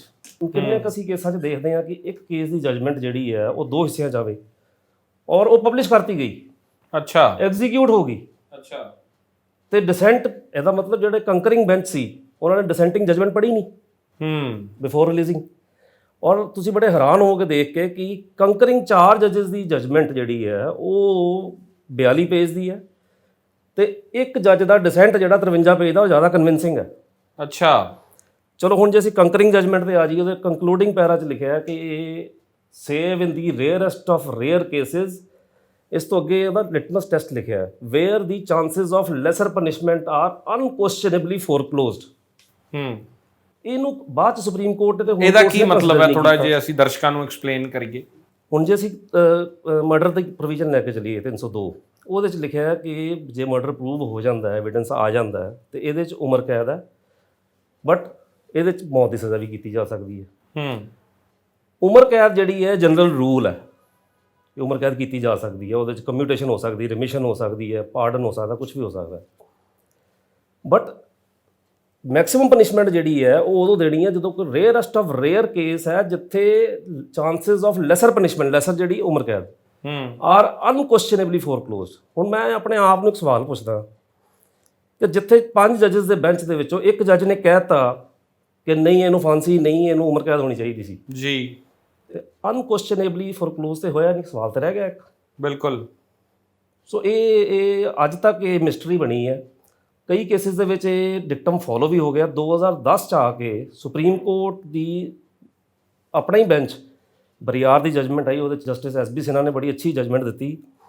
ਉਹਨਾਂ ਨੇ ਉਹ 'ਚ ਮੈਂਸ਼ਨ ਕੀਤਾ ਕਿ ਇੰਨੇ ਸਾਲਾਂ 'ਚ ਅਸੀਂ ਖੁਦ ਹੀ ਡਿਸਾਈਡ ਨਹੀਂ ਕਰ ਸਕੇ ਕਿ ਕਿਹੜੇ ਕੇਸਾਂ 'ਚ ਅਸੀਂ ਕੈਪੀਟਲ ਪਨਿਸ਼ਮੈਂਟ ਕਰਨੀ ਹੈ, ਮੌਤ ਦੀ ਸਜ਼ਾ ਕਰਨੀ, ਤੇ ਕਿਹੜੇ 'ਚ ਨਹੀਂ ਕਰਨੀ। ਸੁਪਰੀਮ ਕੋਰਟ ਵੀ ਡਿਸਾਈਡ ਨਹੀਂ ਕਰ ਪਾਇਆ, ਉਹ ਖੁਦ ਹੀ ਕੈਟਾਗਰਾਈਜ਼ ਨਹੀਂ ਕਰ ਸਕੇ। ਜਿਸ ਪਨਿਸ਼ਮੈਂਟ ਦਾ ਸਾਨੂੰ ਅੱਜ ਤੱਕ ਇਹ ਹੀ ਨਹੀਂ ਪਤਾ ਲੱਗਿਆ ਵੀ ਆਬਜੈਕਟਿਵਲੀ ਕਿਹੜੇ ਕੇਸ 'ਚ ਕਰਨੀ ਹੈ ਤੇ ਕਿਹਦੇ 'ਚ ਨਹੀਂ ਕਰਨੀ, ਤੇ ਫਿਰ ਉਹ ਪਨਿਸ਼ਮੈਂਟ ਹੋਵੇ ਹੀ ਕਿਉਂ, ਜਿਹਦੇ ਕੋਰਟ ਨੂੰ ਹੀ ਨਹੀਂ ਪਤਾ। ਸਿਮਿਲਰ ਕੇਸਿਸ ਦੇ ਵਿੱਚ ਉਮਰ ਕੈਦ ਵੀ ਹੁੰਦੀ ਹੈ, ਸਿਮਿਲਰ ਕੇਸਿਸ ਦੇ ਵਿੱਚ, ਸਿਮਿਲਰ ਫੈਕਟਸ ਦੇ ਵਿੱਚ ਫਾਂਸੀਆਂ ਵੀ ਹੋਈਆਂ ਨੇ। ਪਰ ਕੀ ਕੋਈ ਇਸ ਤਰ੍ਹਾਂ ਦੇ ਫਿਗਰ ਸਾਡੇ ਕੋਲ ਆਏ ਸਾਡੇ ਮੁਲਕ 'ਚ ਕਿ ਉਮਰ ਕੈਦ, ਮਾਫ ਕਰਨਾ, ਫਾਂਸੀ ਦੀ ਸਜ਼ਾ, ਕੈਪੀਟਲ ਪਨਿਸ਼ਮੈਂਟ ਦੇ ਨਾਲ ਕ੍ਰਾਈਮ ਘਟਿਆ ਹੋਵੇ? ਜੀ ਇਸ ਗੱਲ ਦੀ ਕੋਈ ਐਵੀਡੈਂਸ ਹੀ ਨਹੀਂ ਆਇਆ ਅੱਜ ਤੱਕ। ਇਹ ਬੜੀ ਸੋਚਣ ਵਾਲੀ ਗੱਲ ਹੈ। ਪਬਲਿਕ ਆਊਟਕਰਾਈ ਇੱਕ ਚੀਜ਼ ਹੈ। 2016 ਦੇ ਵਿੱਚ ਸੁਪਰੀਮ ਕੋਰਟ ਨੇ ਕਿਹਾ ਕਿ ਪਬਲਿਕ ਆਊਟਕਰਾਈ ਦੇ ਉੱਤੇ ਜਿਹੜਾ ਰੌਲਾ ਪੈਂਦਾ, ਸੜਕਾਂ 'ਤੇ ਮੁਜ਼ਾਹਰੇ ਹੁੰਦੇ ਆ, ਇਹਨਾਂ ਤੋਂ ਇਨਫਲੂਐਂਸ ਹੋ ਕੇ ਜੇ ਕੋਰਟ ਕੋਈ ਫੈਸਲਾ ਕਰਦੀ ਹੈ ਤੇ ਇਨਜਸਟਿਸ ਹੋਣਾ ਹੀ ਹੋਣਾ। ਕੋਰਟ ਕਦੀ ਵੀ ਪਬਲਿਕ ਆਊਟਕਰਾਈ ਦੇ ਉੱਤੇ ਐਕਟ ਨਹੀਂ ਕਰਦੀ। ਤੇ ਐਵੀਡੈਂਸ ਇਹਦੇ ਤੇ ਅੱਜ ਤੱਕ ਕੋਈ ਨਹੀਂ ਹੈ, ਨਾ ਹੀ ਅੱਜ ਤੱਕ ਕੋਈ ਸਾਇੰਟੀਫਿਕ ਸਟੱਡੀ ਹੋਈ ਹੈ ਇੰਡੀਆ ਦੇ ਵਿੱਚ। ਹੋਰ ਕੰਟਰੀਜ਼ 'ਚ ਹੋਈਆਂ ਨੇ, ਇੰਡੀਆ 'ਚ ਕੋਈ ਸਾਇੰਟੀਫਿਕ ਸਟੱਡੀ ਨਹੀਂ ਹੋਈ ਕਿ ਡੈਥ ਪੈਨਲਟੀ ਦੇਣ ਨਾਲ ਜਾਂ ਵੱਡੀ ਪਨਿਸ਼ਮੈਂਟ ਦੇਣ ਨਾਲ ਅਫੈਂਸ ਘਟਦਾ। ਅੰਕੜੇ ਕੀ ਕਹਿੰਦੇ ਨੇ? ਜੇ ਤੁਸੀਂ ਬੇਸਿਕ ਅੰਕੜੇ ਦੇਖੋ ਤੇ 1980 ਤੋਂ ਲੈ ਕੇ 90 ਤੱਕ ਅਰਾਊਂਡ 10 ਐਗਜ਼ੀਕਿਊਸ਼ਨਸ ਹੋਈਆਂ ਤੇ ਮਰਡਰ ਹੋਰ ਵੱਧ ਗਏ। 90 ਤੋਂ 2000 ਤੱਕ 8 ਫਾਂਸੀਆਂ ਹੋਈਆਂ, ਮਰਡਰ ਹੋਰ ਵੱਧ ਗਏ। 2010 ਤੋਂ ਤੇ 2000 ਤੋਂ 2010 ਤੱਕ 10 ਸਾਲਾਂ ਦੇ ਵਿੱਚ ਸਿਰਫ ਇੱਕ ਐਗਜ਼ੀਕਿਊਸ਼ਨ ਹੋਈ, ਮਰਡਰ ਕੇਸ ਘਟ ਗਏ। ਅੱਛਾ, ਤਾਂ ਤੁਸੀਂ ਕਹਿ ਰਹੇ ਹੋ 80 ਦੇ ਦਹਾਕੇ 'ਚ ਫਾਂਸੀਆਂ ਵੱਧ ਹੋਈਆਂ, 90 'ਚ ਹੋਈਆਂ, ਉਦੋਂ ਮਰਡਰ ਵਧੇ। 2000 ਤੋਂ 2010 ਤੱਕ ਸਿਰਫ ਇੱਕ ਫਾਂਸੀ ਹੋਈ ਪਰ ਦੇਸ਼ 'ਚ ਮਰਡਰ ਘਟੇ, ਮਰਡਰ ਕੇਸਿਸ ਘਟੇ ਸੀ। ਇੱਥੋਂ ਇਹ ਪਤਾ ਲੱਗਦਾ ਹੈ ਕਿ ਸਟੈਟਸ ਇਹ ਸ਼ੋਅ ਕਰਦੀ ਹੈ ਕਿ ਪਨਿਸ਼ਮੈਂਟ ਦੀ ਗ੍ਰੈਵਿਟੀ ਨਾਲ ਆਫੈਂਸ ਖਤਮ ਹੋਣ ਦਾ ਕੋਈ ਲਿੰਕ ਨਹੀਂ ਹੈ, ਐਵੀਡੈਂਸ ਨਹੀਂ ਹੈ ਇਸ ਗੱਲ ਦਾ ਕੋਈ। ਇਹ ਆਮ ਪਬਲਿਕ ਦੀ ਸੋਚ ਹੋ ਸਕਦੀ ਹੈ, ਕਿਸੇ ਐਕਸਪਰਟ ਦੀ ਸੋਚ ਅੱਜ ਤੱਕ ਨਹੀਂ ਆਈ। ਕਿਸੇ ਵੀ ਐਕਸਪਰਟ ਦੀ ਕੋਈ ਇਦਾਂ ਦੀ ਕੋਈ ਸਟੱਡੀ ਨਹੀਂ ਹੈ ਕਿ ਗ੍ਰੈਵਿਟੀ ਆਫ ਪਨਿਸ਼ਮੈਂਟ ਨਾਲ ਆਫੈਂਸ ਘਟਦਾ। ਪਰ ਕੀ ਡਿਵੈਲਪਡ ਮੁਲਕਾਂ 'ਚ ਫਾਂਸੀ ਨਹੀਂ ਦਿੱਤੀ ਜਾਂਦੀ? ਉੱਥੇ ਵੀ ਤਾਂ ਦਿੱਤੀ ਜਾਂਦੀ। ਮੈਕਸਿਮਮ ਡਿਵੈਲਪਡ ਦੇਸ਼ ਜਿਹੜੇ ਨੇ ਉਹ ਫਾਂਸੀ ਦੀ ਸਜ਼ਾ ਅਬੋਲਿਸ਼ ਕਰ ਚੁੱਕੇ। ਅੱਛਾ, ਉਹਨਾਂ ਨੇ ਟ੍ਰਾਇਲ ਬੇਸਿਸ ਦੇ ਉੱਤੇ ਇੱਕ ਵਾਰੀ ਗੱਲ ਉੱਠੀ ਸੀ ਇਹ ਕਿ ਅਸੀਂ ਇਹ ਕਿਸ ਤਰ੍ਹਾਂ ਡਿਸਾਈਡ ਕਰਾਂਗੇ ਕਿ ਫਾਂਸੀ ਦੀ ਸਜ਼ਾ ਸਟੈਚੂਟ ਬੁੱਕ ਤੇ ਕਿਤਾਬਾਂ ਤੇ ਰੱਖਣ ਨਾਲ ਆਫੈਂਸ ਘਟਿਆ। ਤੁਸੀਂ ਕਿਸ ਤਰ੍ਹਾਂ ਕਿਸੇ ਮੰਨ ਲਓ ਸਪੋਜ਼ ਕਰੋ ਅੱਜ 10 ਸਾਲ ਵਾਸਤੇ ਇੰਡੀਆ 'ਚ ਫਾਂਸੀ ਦੀ ਸਜ਼ਾ ਕਿਸੇ ਆਫੈਂਸ ਦੇ ਵਿੱਚ ਫਿਕਸ ਕਰਤੀ ਜਾਂਦੀ ਹੈ। 10 ਸਾਲ ਬਾਅਦ ਤੁਸੀਂ ਕਿਸ ਤਰ੍ਹਾਂ ਐਨਾਲਾਈਜ਼ ਕਰੋਗੇ ਕਿ ਕਿਸੇ ਦੇ ਦਿਮਾਗ 'ਚ ਅੰਦਰ ਜਾ ਕੇ ਉਹਦੇ ਮੈਂਟਲ ਫੈਕਲਟੀਜ਼ 'ਚ ਵੜ ਕੇ ਕਿਸ ਤਰ੍ਹਾਂ ਡਿਸਾਈਡ ਕਰੋਗੇ ਕਿ ਇਹਨੇ ਆਫੈਂਸ ਕਰਨਾ ਸੀ, ਫਾਂਸੀ ਦੀ ਸਜ਼ਾ ਹੋਣ ਕਰਕੇ ਇਹਨੇ ਆਫੈਂਸ ਨਹੀਂ ਕੀਤਾ। ਇਹ ਪੋਸੀਬਲ ਹੀ ਨਹੀਂ ਹੈ ਕਿ ਜਿਹੜਾ ਪ੍ਰੀਵੈਂਟਡ ਕ੍ਰਾਈਮ ਹੈ ਉਹ ਜਿਹੜਾ ਉਹਨੂੰ ਐਨਾਲਾਈਜ਼ ਕੀਤਾ ਜਾਵੇ ਜਾਂ ਉਹਨੂੰ ਕੈਲਕੂਲੇਟ ਕੀਤਾ ਜਾਵੇ। ਪਰ ਜਿਹੜਾ ਕੋਈ ਬਰੂਟਲ ਕ੍ਰਾਈਮ ਕਰ ਰਿਹਾ, ਨਿਰਭਇਆ ਦਾ ਕੇਸ ਹੋਇਆ, ਉਹਨਾਂ ਪੰਜਾਂ ਨੂੰ ਜੇ ਫਾਂਸੀ ਨਾ ਦਿੱਤੀ ਜਾਂਦੀ ਉਹ ਰਿਪੀਟ ਕਰਦੇ ਫਿਰ ਕ੍ਰਾਈਮ ਉਸ ਨੂੰ। ਮੈਂ ਇਸ ਗੱਲ ਤੇ ਵੀ ਆਨਾ, ਹੁਣ ਜਿਸ ਤਰ੍ਹਾਂ ਕੋਈ ਬਰੂਟਲ ਮਰਡਰ ਹੁੰਦਾ, ਕੋਈ ਰੇਪ ਮਰਡਰ ਹੁੰਦਾ, ਫਾਂਸੀ ਦੀ ਸਜ਼ਾ ਉਦੋਂ ਤੱਕ ਜਸਟੀਫਾਈਡ ਮੰਨੀ ਜਾਂਦੀ ਸੀ ਜਦੋਂ ਤੱਕ ਉਮਰ ਕੈਦ ਦਾ ਮਤਲਬ ਸਿਰਫ 12-14 ਸਾਲ ਹੁੰਦਾ ਸੀ, ਔਰ ਕਮਿਊਟੇਸ਼ਨ ਰਿਮਿਸ਼ਨ। ਹੁਣ 2010 ਤੋਂ ਬਾਅਦ ਸੁਪਰੀਮ ਕੋਰਟ ਨੇ 1-2 ਫੈਸਲਿਆਂ ਦੇ ਵਿੱਚ ਇਹ ਕਹਿਤਾ ਹੈ ਕਿ ਈਵਨ ਐਗਜ਼ੈਕਟਿਵ ਦੀ ਪਾਵਰ ਜਿਹੜੀ ਹੈ ਉਹ ਕੋਰਟ ਲਿਮਿਟ ਕਰ ਸਕਦੀ ਹੈ ਕਿ ਨਾ ਤੇ ਇਸ ਕੇਸ ਦੇ ਵਿੱਚ ਰਿਮਿਸ਼ਨ ਹੋਊਗੀ, ਨਾ ਕਮਿਊਟੇਸ਼ਨ ਹੋਊਗੀ, ਨਾ ਘਟਾਈ ਜਾ ਸਕਦੀ ਹੈ ਤੇ ਨਾ ਇਹਦੇ 'ਚ ਮਾਫੀ ਦਿੱਤੀ ਜਾ ਸਕਦੀ ਹੈ, ਤੇ ਇਹਨੂੰ ਜੇਲ੍ਹ 'ਚ ਰੱਖਿਆ ਜਾ ਸਕਦਾ ਟਿਲ ਲਾਸਟ ਬ੍ਰੈਥ, ਜਦੋਂ ਤੱਕ ਇਹ ਮਰਦਾ ਨਹੀਂ। ਸੋ ਹੁਣ ਪਹਿਲਾਂ ਉਮਰ ਕੈਦ ਦੀ ਡੈਫੀਨੇਸ਼ਨ ਹੁੰਦੀ ਸੀ ਆਫਟਰ ਕਮਿਊਟੇਸ਼ਨ ਰਿਮਿਸ਼ਨ 12-14 ਸਾਲ, 20 ਤੱਕ ਵੀ ਹੋ ਜਾਂਦੀ ਸੀ। ਹੁਣ ਉਮਰ ਕੈਦ ਦਾ ਮਤਲਬ ਹੈ, ਉਮਰ ਕੈਦ ਮਤਲਬ ਨੈਚੁਰਲ ਲਾਈਫ, ਜਦੋਂ ਤੱਕ ਬੰਦਾ ਜ਼ਿੰਦਾ ਰਹੇਗਾ ਉਹ ਜੇਲ੍ਹ 'ਚ ਹੀ ਰਹੇਗਾ। ਸੋ ਮੇਰਾ ਖਿਆਲ ਹੈ ਇਸ ਤੋਂ ਸਵੀਅਰ ਪਨਿਸ਼ਮੈਂਟ ਕੀ ਹੋ ਸਕਦੀ। ਪਰ ਜਿਵੇਂ ਹੈਦਰਾਬਾਦ ਵਾਲਾ ਮਾਮਲਾ ਹੋਇਆ, ਪੁਲਿਸ ਨੇ ਬਾਅਦ ਦੇ ਵਿੱਚ ਜਿਸ ਤਰ੍ਹਾਂ ਕੀਤਾ, ਹਾਲਾਂਕਿ ਕਿਹਾ ਗਿਆ ਕਿ ਉਹ ਭੱਜਣ ਦੀ ਕੋਸ਼ਿਸ਼ ਕਰ ਰਹੇ ਸੀ, ਪਬਲਿਕ ਦੇ ਵਿੱਚ ਜਿਹੜਾ ਪਬਲਿਕ ਆਊਟਕ੍ਰਾਈ ਦੀ ਤੁਸੀਂ ਗੱਲ ਕਰਦੇ ਹੋ, ਲੋਕ ਤਾਂ ਖੁਸ਼ ਨੇ ਕਿ ਇਹੋ ਜਿਹੀਆਂ ਚੀਜ਼ਾਂ ਜੇ ਹੋਣਗੀਆਂ ਤਾਂ ਉਸ ਤੋਂ ਬਾਅਦ ਕ੍ਰਾਈਮ ਨਹੀਂ ਕੋਈ ਕਰੂਗਾ। ਰੇਪ ਦੀ ਘਟਨਾ ਇੰਨੀ ਸਵੀਅਰ ਰੇਪ ਦੀ ਘਟਨਾ ਹੁੰਦੀ, ਰੇਪ ਤਾਂ ਕੋਈ ਵੀ ਸਵੀਅਰ ਹੈ, ਔਰ ਜਿਸ ਤਰੀਕੇ ਨਾਲ ਉਹ ਹੋਇਆ ਤਾਂ ਲੋਕਾਂ ਦੇ ਵਿੱਚ ਤਾਂ ਖੁਸ਼ੀ ਦਾ ਮਾਹੌਲ ਸੀ। ਦੇਖੋ, ਐਟਲੀਸਟ ਐਜ਼ ਅ ਲਾਇਰ ਮੈਂ ਪੁਲਿਸ ਦੀ ਕਿਲਿੰਗ ਜਸਟੀਫਾਈ ਨਹੀਂ ਕਰਦਾ ਕਦੀ ਵੀ। ਜੇ ਇਹ ਟ੍ਰੈਂਡ ਬਣ ਜਾਂਦਾ ਤੇ ਮੇਰੀ ਗੱਲ ਮੰਨੋ, ਇਸ ਸੋਸਾਇਟੀ 'ਚ ਕਿਓਸ ਹੋ ਜਾਏਗਾ। ਸਾਡੇ ਕੋਲ ਸਾਰਾ ਲੀਗਲ ਸਿਸਟਮ ਹੈ, ਇਹਦਾ ਮਤਲਬ ਅਸੀਂ ਲੀਗਲ ਸਿਸਟਮ 'ਤੇ ਡਾਊਟ ਕਰਦੇ ਹਾਂ। ਹੁਣ ਇਹ ਕੌਣ ਡਿਸਾਈਡ ਕਰੇਗਾ? ਗੈਂਗਸਟਰ ਮਾਰਿਆ ਜਾਂਦਾ ਇਸੇ ਤਰ੍ਹਾਂ। ਇਹ ਹੁਣ ਕੌਣ ਡਿਸਾਈਡ ਕਰੇਗਾ ਕਿ ਜਿਹਨੂੰ ਪੁਲਿਸ ਨੇ ਕਿਲ ਕਰਤਾ ਉਹ ਐਕਚੁਅਲ ਅਕਿਊਜ਼ ਸੀ, ਜਾਂ ਪੁਲਿਸ ਨੇ ਪਬਲਿਕ ਆਊਟਕ੍ਰਾਈ ਤੋਂ ਇਨਫਲੂਐਂਸ ਹੋ ਕੇ ਤੇ ਕਾਲੀ 'ਚ ਗਲਤ ਬੰਦੇ ਫਸਾਤੇ, ਜੋ ਕਿ ਅਸੀਂ every day in and day out ਅਸੀਂ ਦੇਖਦੇ ਹਾਂ ਕਿ ਕੇਸਿਸ ਦੇ ਵਿੱਚ, ਕਿਉਂਕਿ ਅਸਲ ਅਕਿਊਜ਼ ਨਹੀਂ ਫੜਿਆ ਜਾਂਦਾ ਪੁਲਿਸ ਕੋ, ਪੁਲਿਸ ਦੀ ਇਨਕੰਪੀਟੈਂਸ ਸਮਝ ਲਓ, ਲੋਅਰ ਜਿਹੜਾ ਪੁਲਿਸ ਸਟੇਟ ਆ ਉਹ ਕਿਸੇ ਗਰੀਬ ਬੰਦੇ ਨੂੰ ਜਾਂ ਕਿਸੇ ਇਸ ਤਰ੍ਹਾਂ ਦੇ ਬੰਦੇ ਨੂੰ ਜੋ ਨਹੀਂ ਪ੍ਰੋਟੈਸਟ ਕਰ ਸਕਦਾ ਉਹਨੂੰ ਸੇਫਲੀ ਇੰਪਲੀਕੇਟ ਕਰ ਦਿੰਦੇ ਨੇ ਕਿ ਸਾਡੇ ਕੋਲੋਂ ਤਾਂ ਉਤਰ ਗਿਆ ਜੀ ਕੇਸ। ਫਾਲਸ ਇੰਪਲੀਕੇਸ਼ਨ ਦੇ ਕੇਸਿਸ ਅਸੀਂ ਹਰ ਦਿਨ ਦੇਖਦੇ ਹਾਂ ਕੋਰਟ ਦੇ ਵਿੱਚ। ਹੁਣ ਇਹ ਕੌਣ ਡਿਸਾਈਡ ਕਰੇਗਾ ਕਿ ਜਿਹੜੇ ਬੰਦੇ ਮਰ ਗਏ ਉਹ ਸਹੀ ਇੰਪਲੀਕੇਟ ਕੀਤੇ ਸੀ? ਬੜੇ ਕੇਸਿਸ ਅਸੀਂ ਦੇਖਦੇ ਹਾਂ, ਈਵਨ ਮੇਰੇ ਕਈ ਕੇਸਿਸ ਦੇ ਵਿੱਚ ਕੋਰਟ ਨੇ ਫਾਈਨਿੰਗ ਦਿੱਤੀ ਹੈ ਵੀ ਪਲਾਂਟਡ ਕੇਸ ਆ ਪੁਲਿਸ ਦਾ। ਸੋ ਇਹ ਅਸੀਂ ਨਹੀਂ ਕਹਿ ਸਕਦੇ। ਸਾਡਾ ਉਹ ਦੇਸ਼ ਹੈ ਜਿੱਥੇ ਬੜਾ ਇੰਪਰਫੈਕਟ ਸਿਸਟਮ ਹੈ, ਇੱਥੇ ਇੰਪਰਫੈਕਟ ਵਿਟਨੈਸਿਸ ਨੇ, ਇੰਪਰਫੈਕਟ ਸਾਡੀ ਪ੍ਰੋਸੀਕਿਊਟਿੰਗ ਤੇ ਇਨਵੈਸਟੀਗੇਟਿੰਗ ਏਜੰਸੀ ਹੈ, ਡਾਊਟਫੁਲ ਇਹਨਾਂ ਦਾ ਕੰਡਕਟ ਹੈ ਜਿਹੜਾ ਕਿ ਅਸੀਂ ਨਾਰਮਲੀ ਦੇਖਦੇ ਹਾਂ ਕੇਸਿਸ ਦੇ ਵਿੱਚ। ਉੱਥੇ ਇਸ ਤਰ੍ਹਾਂ ਕਿਲਿੰਗ ਕਰ ਦੇਣੀ ਮੇਰੇ ਖਿਆਲ ਨਾਲ ਕਿਸੇ ਹੱਦ ਤੱਕ ਜਸਟੀਫਾਈਡ ਨਹੀਂ ਹੈ। ਤੁਹਾਨੂੰ ਲੱਗਦਾ ਤਬਦੀਲੀ ਹੋਣੀ ਚਾਹੀਦੀ ਹੈ ਕਾਨੂੰਨਾਂ ਦੇ ਵਿੱਚ? ਅਕਸਰ ਇਹ ਆਮ ਧਾਰਨਾ ਹੈ, ਸਾਡੇ ਲੋਕ ਆਮ ਕਹਿ ਦਿੰਦੇ ਆ ਕਿ ਅੰਗਰੇਜ਼ ਜਿਹੜੇ ਕਾਨੂੰਨ ਬਣਾ ਕੇ ਦੇ ਗਏ ਸੀ ਅਸੀਂ ਕਾਪੀ ਕਰ ਲਿਆ ਆਪਦੇ ਮੁਲਕ ਦੇ ਵਿੱਚ ਤੇ ਅੱਜ ਉਹੀ ਚੱਲੀ ਜਾਂਦੇ ਆ। ਦੇਖੋ, as for as criminal law is concerned, ਮੇਰਾ ਖਿਆਲ ਹੈ ਵੀ ਕ੍ਰਿਮੀਨਲ ਲਾਅ 'ਚ ਕੁਝ ਅਮੈਂਡਮੈਂਟਸ ਤਾਂ ਚਲੋ ਜ਼ਰੂਰੀ ਹੈ, ਕਿਉਂਕਿ ਉਹ ਟਾਈਮ ਨਾਲ ਆਬਸੋਲੀਟ ਹੋ ਜਾਂਦੀਆਂ। ਕੁਝ ਪ੍ਰੀਜ਼ੰਪਸ਼ਨਸ ਨੇ ਐਵੀਡੈਂਸ ਐਕਟ ਦੇ ਵਿੱਚ ਜਿਹੜੀਆਂ ਕਿ ਹੁਣ ਨਹੀਂ ਹੋਣੀਆਂ ਚਾਹੀਦੀਆਂ, ਜਾਂ ਉਹਨਾਂ 'ਚ ਕੋਈ ਤਬਦੀਲੀ ਹੋਣੀ ਚਾਹੀਦੀ ਹੈ, ਔਰ ਟਾਈਮ ਟੂ ਟਾਈਮ ਹੁੰਦੀ ਵੀ ਹੈ। ਕੁਝ ਆਫੈਂਸਿਸ ਨੇ ਜਿਹੜੇ ਬੜੇ ਸਿਵੀਅਰ ਨੇ, ਉਹਨਾਂ 'ਚ ਫਾਈਨ ਬਹੁਤ ਘੱਟ ਨੇ, ਉਹ ਫਾਈਨਸ ਇੰਕਰੀਜ਼ ਕਰਨੇ ਚਾਹੀਦੇ ਆ। ਬਾਕੀ ਜਿੱਥੇ ਤੱਕ ਲਾਈਫ ਇੰਪ੍ਰਿਜ਼ਨਮੈਂਟ ਹੈ, ਉਹਦੀ ਤਬਦੀਲੀ ਤਾਂ ਕੋਰਟ ਨੇ ਕਰਤੀ। ਪਹਿਲਾਂ ਲਾਈਫ ਇੰਪ੍ਰਿਜ਼ਨਮੈਂਟ ਹੁੰਦੀ ਸੀ 12-14 ਸਾਲ, ਹੁਣ ਲਾਈਫ ਇੰਪ੍ਰਿਜ਼ਨਮੈਂਟ ਮਤਲਬ ਕੋਰਟ ਜਿਹੜੀ ਹੈ ਉਹਨੂੰ ਟਿਲ ਨੈਚੁਰਲ ਲਾਈਫ ਕਰ ਸਕਦੀ ਹੈ। ਤਾਂ ਤਬਦੀਲੀ ਜੇ ਪਾਰਲੀਮੈਂਟ ਨੇ ਨਹੀਂ ਕੀਤੀ ਤਾਂ ਕੋਰਟ ਦੀ ਜਜਮੈਂਟਸ ਨਾਲ ਹੋਗੀ। ਇੱਕ ਇਹ ਵੀ ਵੱਡਾ ਇੰਟਰਨੈਸ਼ਨਲ ਲੈਵਲ ਤੇ ਚਰਚਾ ਦਾ ਵਿਸ਼ਾ ਹੈ ਕਿ ਇਹ ਰਿਵਰਸੇਬਲ ਨਹੀਂ ਹੈ, ਕਿ ਜੇ ਫਾਂਸੀ ਹੋ ਜਾਂਦੀ ਹੈ ਤੇ ਰਿਵਰਸੇਬਲ ਨਹੀਂ ਹੈ। ਇਹ ਮਹਾਤਮਾ ਗਾਂਧੀ ਦਾ ਇੱਕ ਕੋਟ ਸੀਗਾ, ਉਹਨਾਂ ਨੇ ਸਭ ਤੋਂ ਪਹਿਲਾਂ ਪ੍ਰੋਪਗੇਟ ਕੀਤਾ ਸੀ ਕਿ ਉਹ ਪਨਿਸ਼ਮੈਂਟ ਕਦੀ ਨਹੀਂ ਦੇਣੀ ਚਾਹੀਦੀ ਜਿਹੜੀ ਰਿਵਰਸੇਬਲ ਨਾ ਹੋਵੇ। ਅੱਜ ਅਸੀਂ ਇੱਕ ਬੰਦੇ ਨੂੰ ਜੇਲ੍ਹ 'ਚ ਪਾ ਦਿੰਦੇ ਹਾਂ, ਕੱਲ੍ਹ ਨੂੰ ਪਤਾ ਲੱਗਦਾ ਜੀ ਇਹ ਕੇਸ ਦੇ ਵਿੱਚ ਕੋਈ ਡਿਫੈਕਟ ਸੀ ਜਾਂ ਜਜਮੈਂਟ ਫਾਲਟੀ ਸੀ ਜਾਂ ਅੱਗੇ ਰਿਵਰਸ ਹੋ ਜਾਂਦੀ ਹੈ, ਤੁਸੀਂ ਰਿਲੀਜ਼ ਕਰ ਸਕਦੇ ਹੋ, ਤੁਸੀਂ ਉਹਨੂੰ ਕੰਪਨਸੇਟ ਕਰ ਸਕਦੇ ਹੋ। ਐਗਜ਼ੀਕਿਊਸ਼ਨ ਕਰਨ ਤੋਂ ਬਾਅਦ ਤੁਸੀਂ ਕਿਸ ਤਰ੍ਹਾਂ ਰਿਵਰਸ ਕਰ ਸਕਦੇ? ਸਟੇਟ ਜਿਹੜੀ ਹੈ ਉਹ ਕ੍ਰਿਮੀਨਲ ਦੇ ਲੈਵਲ ਤੱਕ ਸਟੂਪ ਕਰਕੇ ਇੰਨੀ ਕਰੂਅਲ ਨਹੀਂ ਹੋ ਸਕਦੀ। ਸਟੇਟ ਦਾ ਜਦੋਂ ਵੀ ਕੋਈ ਆਫੈਂਸ ਕਮਿਟ ਹੁੰਦਾ, at the very first blush ਉਹ ਸਟੇਟ ਦਾ ਫੇਲੀਅਰ ਹੁੰਦਾ। ਅੱਜ ਅਸੀਂ ਇੱਕ ਡੈਮੋਕ੍ਰੈਟਿਕ ਸੁਸਾਇਟੀ 'ਚ ਬੈਠੇ ਹਾਂ, ਸਟੇਟ ਦੀ ਇਹ ਡਿਊਟੀ ਹੈ ਕਿ ਤੁਹਾਨੂੰ ਇਹ ਅਸ਼ੋਰੈਂਸ ਦੇਵੇ ਕਿ ਤੁਸੀਂ ਸਵੇਰੇ ਘਰੋਂ ਬਾਹਰ ਜਾਂਦੇ ਹੋ ਤਾਂ ਸ਼ਾਮ ਨੂੰ ਤੁਸੀਂ ਵਨ ਪੀਸ ਵਾਪਸ ਆਓਗੇ। ਤੁਹਾਡੀ ਫੈਮਿਲੀ ਨੂੰ ਇਹ ਅਸ਼ੋਰੈਂਸ ਹੁੰਦੀ ਹੈ against commission of crime and against prevention of crime. ਤੁਹਾਨੂੰ ਫੀਅਰ ਵੀ ਨਹੀਂ ਹੋਣਾ ਚਾਹੀਦਾ ਕਿ ਮੇਰੇ ਨਾਲ ਕੋਈ ਕ੍ਰਾਈਮ ਹੋ ਸਕਦਾ। ਤੇ ਜੇ ਕ੍ਰਾਈਮ ਇੰਨਾ ਸਿਵੀਅਰ ਹੁੰਦਾ ਤਾਂ ਸਭ ਤੋਂ ਪਹਿਲਾਂ ਸਟੇਟ ਦਾ ਫੇਲੀਅਰ ਹੈ। ਤੁਸੀਂ ਕਦੀ ਦੇਖੋ ਜੀ, ਜਿਹੜੇ ਪਬਲਿਕ ਪ੍ਰੋਟੈਸਟ ਨੇ ਉਹ ਕੋਰਟਸ ਨੂੰ ਤਾਂ ਗਾਈਡ ਕਰਦੇ ਆ ਜੀ, ਆਹ ਸਜ਼ਾ ਕਰੋ ਤੇ ਆਹ ਕਰੋ ਤੇ ਉਹ ਕਰੋ ਤੇ ਈਵਨ ਟ੍ਰਾਇਲ ਨਾ ਕਰੋ। ਕਦੀ ਕਿਸੇ ਨੇ ਐਗਜ਼ੈਕਟਿਵ ਨੂੰ ਜਾਂ ਸਟੇਟ ਨੂੰ ਜਾਂ ਪੁਲਿਸ ਨੂੰ ਕੁਐਸਚਨ ਨਹੀਂ ਕੀਤਾ ਵੀ ਤੁਸੀਂ ਕਿਉਂ ਨਹੀਂ ਪ੍ਰੀਵੈਂਟ ਕਰ ਸਕੇ। ਪਹਿਲੀ ਡਿਊਟੀ ਪੁਲਿਸ ਦੀ ਸੀ ਪ੍ਰੀਵੈਂਟ ਕਰਨ ਦੀ। ਜੇ ਪ੍ਰੀਵੈਂਟ ਨਹੀਂ ਕਰ ਸਕੇ ਤੇ ਮੇਰਾ ਖਿਆਲ ਹੈ ਕਿ ਇੱਕ ਸਿਟੀਜ਼ਨ ਨੂੰ ਹਮੇਸ਼ਾ ਉਹਦੇ ਦਿਮਾਗ 'ਚ ਫੀਅਰ ਬਣਿਆ। ਕੋਈ ਵੀ ਕ੍ਰਾਈਮ ਹੋ ਰਿਹਾ ਹੈ ਉਹਦੇ ਲਈ ਜ਼ਿੰਮੇਦਾਰ ਪੁਲਿਸ ਹੈ, ਸਟੇਟ ਹੈ। ਸਟੇਟ ਦੇ ਕਈ ਲਿੰਬਸ ਹੋ ਸਕਦੇ, ਪੁਲਿਸ ਇੱਕ ਲਿੰਬ ਹੈ ਤੇ ਉਹਦੇ ਕਈ ਲਿੰਬਸ ਨੇ, ਐਗਜ਼ੈਕਟਿਵ ਉਹਦਾ ਲਿੰਬ ਹੈ। ਤੇ ਜੇ ਕੋਈ ਕ੍ਰਾਈਮ ਕਮਿਟ ਹੁੰਦਾ ਹੈ ਤੇ ਤੁਸੀਂ ਸਮਝ ਸਕਦੇ ਹੋ ਸਟੇਟ ਦਾ ਫੇਲੀਅਰ ਹੈ। ਇੱਕ ਇਹ ਵੀ ਚਰਚਾ ਹੁੰਦੀ ਹੈ ਵਕੀਲ ਸਾਹਿਬ ਕਿ ਗਲਫ ਕੰਟਰੀਜ਼ ਦੇ ਵਿੱਚ ਇੰਨੇ ਸਖਤ ਕਾਨੂੰਨ ਨੇ, ਇੱਥੋਂ ਤੱਕ ਕਿ ਕਈ ਵਾਰੀ ਪਬਲਿਕ ਦੇ ਵਿੱਚ ਆ ਕੇ ਐਗਜ਼ੀਕਿਊਸ਼ਨ ਹੋ ਜਾਂਦੀ ਹੈ ਤਾਂ ਹੀ ਉੱਥੇ ਕ੍ਰਾਈਮ ਘੱਟ ਹੈ। ਇਹ ਵੀ ਤਾਂ ਇੱਕ ਫੈਕਟਰ ਹੈ। ਸਾਡੇ ਇੱਥੇ ਤਾਂ ਡਰ ਹੀ ਨਹੀਂ ਹੈ, ਕਿਸੇ ਨੂੰ ਕਾਨੂੰਨ ਦਾ ਡਰ ਨਹੀਂ ਹੈ। ਮੈਂ ਤੁਹਾਨੂੰ ਇਹ ਬੜੀ ਮਾਈਨਿਊਟਲੀ ਕੰਸੀਡਰ ਕਰਨ ਵਾਲੀ ਗੱਲ ਹੈ। ਪਹਿਲੀ ਗੱਲ ਤਾਂ ਅਸੀਂ ਗਲਫ ਕੰਟਰੀਜ਼ ਨੂੰ ਇਮੀਟੇਟ ਨਹੀਂ ਕਰ ਸਕਦੇ ਕਿਉਂਕਿ ਸਾਡਾ ਸੈਟਅਪ ਹੋਰ ਹੈ ਤੇ ਉਹ ਕੰਟਰੀਜ਼ ਦਾ ਸੈਟਅਪ ਹੋਰ ਹੈ। ਜੇ ਇਨ ਟੋਟੋ ਉਹਨਾਂ ਦਾ ਸਾਰਾ ਕਾਨੂੰਨ ਲਿਆ ਕੇ ਇੱਥੇ ਸੈਟਲ ਕਰ ਦਈਏ ਤੇ ਮੇਰਾ ਖਿਆਲ ਆ ਉਹ ਕਦੀ ਵੀ ਪਬਲਿਕ ਨੂੰ ਪਸੰਦ ਨਹੀਂ ਆਏਗਾ। ਉੱਥੇ ਕਈ ਇੱਦਾਂ ਦੇ ਲਾਜ਼ ਵੀ ਨੇ ਜਿਹੜੇ ਸਾਡੇ ਫਿੱਟ ਨਹੀਂ ਬੈਠਦੇ।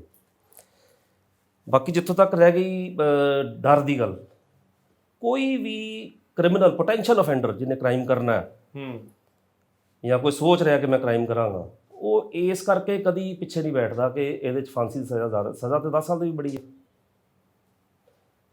15 ਦਿਨ ਦੇ ਕਰਫਿਊ ਦੇ ਵਿੱਚ ਲੋਕੀ ਫਰਸਟ੍ਰੇਟ ਹੋ ਗਏ, ਡਿਪਰੈਸ ਹੋ ਗਏ ਤੇ 10 ਸਾਲ 15 ਸਾਲ 20 ਸਾਲ ਕਨਫਾਈਨਡ ਰਹਿਣ ਦਾ ਤੁਸੀਂ ਸਮਝ ਸਕਦੇ ਹੋ ਕਿੰਨਾ ਬੰਦੇ ਦੇ ਦਿਮਾਗ 'ਤੇ ਅਸਰ ਹੁੰਦਾ। ਕਦੀ ਵੀ ਗ੍ਰੈਵਿਟੀ ਆਫ ਅਫੈਂਸ ਜਿਹੜਾ ਹੈ ਇਹਦੇ ਨਾਲ ਕ੍ਰਾਈਮ ਨਹੀਂ ਰੁਕਦਾ। ਕ੍ਰਾਈਮ ਰੁਕਦਾ ਫੀਅਰ ਆਫ ਗੈਟਿੰਗ ਕੌਟ। ਜਦੋਂ ਤੱਕ ਪੁਲਿਸ ਡਿਪਾਰਟਮੈਂਟ ਸਾਡਾ ਕਰਪਟ ਰਹੇਗਾ ਆਫੈਂਸ ਨਹੀਂ ਰੁਕ ਸਕਦਾ, ਜਿੰਨੀ ਮਰਜ਼ੀ ਸਜ਼ਾ ਕਰ ਦਿਓ। ਜਦੋਂ ਤੱਕ ਓਫੈਂਡਰ ਦੇ ਦਿਮਾਗ 'ਚ ਇਹ ਹੈ ਕਿ ਮੈਂ ਆਫੈਂਸ ਕਰਕੇ ਤੇ ਬੜੇ ਆਰਾਮ ਨਾਲ ਨਿਕਲ ਜਾਵਾਂਗਾ, ਮੈਂ ਤਾਂ ਫੜਿਆ ਹੀ ਨਹੀਂ ਜਾਣਾ, ਤੁਸੀਂ ਚਾਹੇ ਉਹਦੇ 'ਚ ਫਾਂਸੀ ਤੇ ਚਾਹੇ ਉਹਦੇ 'ਚ ਇਸ ਤੋਂ ਵੱਡੀ ਵੀ ਕੋਈ ਸਜ਼ਾ ਕਰਕੇ ਦੇਖ ਲਓ, ਆਫੈਂਸ ਨਹੀਂ ਰੁਕ ਸਕਦਾ। ਤੇ ਜੇ ਇੱਕ ਬੰਦੇ ਦੇ ਦਿਮਾਗ 'ਚ ਇਹ ਫੀਅਰ ਹੈ, ਡਰ ਹੈ ਕਿ ਜੇ ਮੈਂ ਚੋਰੀ ਕੀਤੀ ਤੇ ਮੈਂ 101% ਫੜੇ ਜਾਣਾ, ਤੇ ਚਾਹੇ ਉਹਦੇ 'ਚ 5 ਸਾਲ ਸਜ਼ਾ ਹੋਵੇ ਉਹ ਚੋਰੀ ਨਹੀਂ ਕਰੇਗਾ। It is not the gravity of offence, it is fear of getting caught. ਜਿਹਦੇ ਨਾਲ ਮੈਨੂੰ ਇਸ ਗੱਲ ਦਾ ਜਵਾਬ ਦਿਓ ਕਿ ਕਸਾਬ ਵਰਗਾ ਵਿਅਕਤੀ ਜਦੋਂ ਫੜਿਆ ਜਾਂਦਾ ਹੈ, ਜਿਸ ਨੇ ਪੂਰੇ ਮੁਲਕ ਦੇ ਵਿੱਚ ਹਾਹਾਕਾਰ ਮਚਾਤੀ ਜਦੋਂ ਬੰਬੇ ਦੇ ਵਿੱਚ ਅਟੈਕਸ ਹੁੰਦੇ ਹੈ, ਨਿਹੱਥੇ ਬੰਦਿਆਂ ਨੂੰ, ਬੇਜਾਨੀਆਂ ਜਾਨਾਂ ਨੂੰ ਮਾਰਤਾ ਇਸ ਤਰੀਕੇ ਦੇ ਨਾਲ, ਉਹੋ ਜਿਹੇ ਵਿਅਕਤੀ ਨੂੰ ਫਾਂਸੀ ਕਿਉਂ ਨਾ ਹੋਵੇ? ਟੈਰਰਿਸਟ ਅਟੈਕ ਹੋ ਜਾਂਦਾ ਹੈ, ਉਹੋ ਜਿਹੇ ਵਿਅਕਤੀ ਫੜੇ ਜਾਂਦੇ, ਉਹਨਾਂ ਨੂੰ ਫਾਂਸੀ ਕਿਉਂ ਨਾ ਹੋਵੇ? ਦੇਖੋ, ਮੈਂ ਕਿਸੇ ਪਾਰਟਿਕੂਲਰ ਕੇਸ ਬਾਰੇ ਨਹੀਂ ਕਹਿ ਰਿਹਾ, ਮੈਂ ਸਿਰਫ ਇਹ ਕਹਿ ਰਿਹਾ ਕਿ ਇਸ ਦੇ ਉੱਤੇ ਇੱਕ ਸਾਇੰਟੀਫਿਕ ਸਟੱਡੀ ਹੋਣੀ ਚਾਹੀਦੀ ਹੈ ਕਿ ਵਾਕਿਆ ਹੀ ਫਾਂਸੀ ਦੀ ਸਜ਼ਾ ਨਾਲ ਕ੍ਰਾਈਮ ਰੁਕਦਾ। ਅਸੀਂ ਉਹ ਦੇਖਦੇ ਹਾਂ ਜੋ ਸਾਨੂੰ ਟੀਵੀ 'ਤੇ ਦਿਖਾਇਆ ਜਾਂਦਾ। ਮੈਂ ਉਸ ਕੇਸ ਦਾ ਪਾਰਟ ਨਹੀਂ ਹਾਂ, ਮੈਂ ਕਿਸੇ ਹੋਰ ਕੇਸ ਦਾ ਪਾਰਟ ਨਹੀਂ ਹਾਂ, ਬਟ ਅਸੀਂ ਸਿਰਫ ਇੰਨੀ ਗੱਲ ਕਰ ਰਹੇ ਹਾਂ ਕਿ ਕੀ ਫਾਂਸੀ ਦੀ ਸਜ਼ਾ ਵਾਸਤੇ ਸਾਡੇ ਜਿਹੜੀ ਸਟੈਚੂਟ ਬੁੱਕ ਹੈ, ਸਾਡਾ ਕਾਨੂੰਨ ਦੀ ਕਿਤਾਬ ਜਿਹੜੀ ਹੈ ਉਹ ਫਿੱਟ ਹੈ। ਸਾਡੇ ਕਾਨੂੰਨ 'ਚ ਇਹ ਵੀ ਪ੍ਰੋਵੀਜ਼ਨਸ ਹੈ ਕਿ ਜਿੱਥੇ ਕੋਈ ਮੈਨੂਫੈਕਚਰ ਕਰਦਾ ਹੈ ਐਵੀਡੈਂਸ, ਝੂਠਾ ਕੇਸ ਬਣਾਉਂਦਾ, ਝੂਠੇ ਗਵਾਹ ਰੱਖਦਾ, ਝੂਠੀ ਗਵਾਹੀ ਦਿੰਦਾ, ਉਹ ਕੇਸ 'ਚ ਜੇ ਸਾਬਤ ਹੋ ਜਾਂਦਾ ਹੈ ਕਿ ਇਹਨੂੰ ਫਾਂਸੀ ਦੀ ਸਜ਼ਾ ਦਿਵਾਉਣ ਵਾਸਤੇ ਜਾਂ ਉਮਰ ਕੈਦ ਦਿਵਾਉਣ ਵਾਸਤੇ ਇਹ ਮੈਨੂਫੈਕਚਰ ਕੀਤੇ ਗਏ ਸੀ, ਉਹੀ ਸਜ਼ਾ ਜਿਹੜੀ ਉਹਨੂੰ ਹੋਣੀ ਸੀ, ਉਹ ਝੂਠੀ ਗਵਾਹੀ ਦੇਣ ਵਾਲੇ ਨੂੰ ਜਾਂ ਝੂਠਾ ਐਵੀਡੈਂਸ ਮੈਨੂਫੈਕਚਰ ਕਰਨ ਵਾਲੇ ਨੂੰ ਉਹੀ ਸਜ਼ਾ ਐਪਲੀਕੇਬਲ ਹੈ। ਤੇ ਮੇਰਾ ਖਿਆਲ ਹੈ ਕਿ ਜਿੰਨਾ ਇੰਪਰਫੈਕਟ ਐਵੀਡੈਂਸ ਸਾਡੇ ਕੇਸਾਂ 'ਚ ਆਉਂਦਾ ਹੈ, ਇੰਪਰਫੈਕਟ ਇਨਵੈਸਟੀਗੇਸ਼ਨਸ ਹੁੰਦੀਆਂ ਨੇ, ਕੋਈ ਵੀ ਕੇਸ 100% ਕਦੀ ਡਿਸਾਈਡ ਨਹੀਂ ਕਰਦਾ ਕਿ ਅਫੈਂਡਰ ਸੀ। ਚਾਂਸਸ ਵੱਧ ਹੁੰਦੇ ਨੇ, ਕੋਰਟ ਚਾਂਸਸ ਦੇ। ਮੈਂ ਉਹੀ ਗੱਲ ਕਰ ਰਿਹਾ ਕਿ ਤੁਸੀਂ ਰੇਅਰੈਸਟ ਆਫ ਰੇਅਰ ਦੀ ਗੱਲ ਕਰ ਰਹੇ ਸੀ, ਜਿਵੇਂ ਸਦਾਮ ਹੁਸੈਨ ਨੂੰ ਅਮਰੀਕਾ ਮਾਰਦਾ ਹੈ, ਲਾਦੇਨ ਨੂੰ ਫੜਿਆ ਜਾ ਸਕਦਾ ਸੀ ਕਹਿੰਦੇ ਜਿਉਂਦਾ, ਪਰ ਉਹਨੂੰ ਮਾਰ ਦਿੰਦੇ ਆ ਉਹ।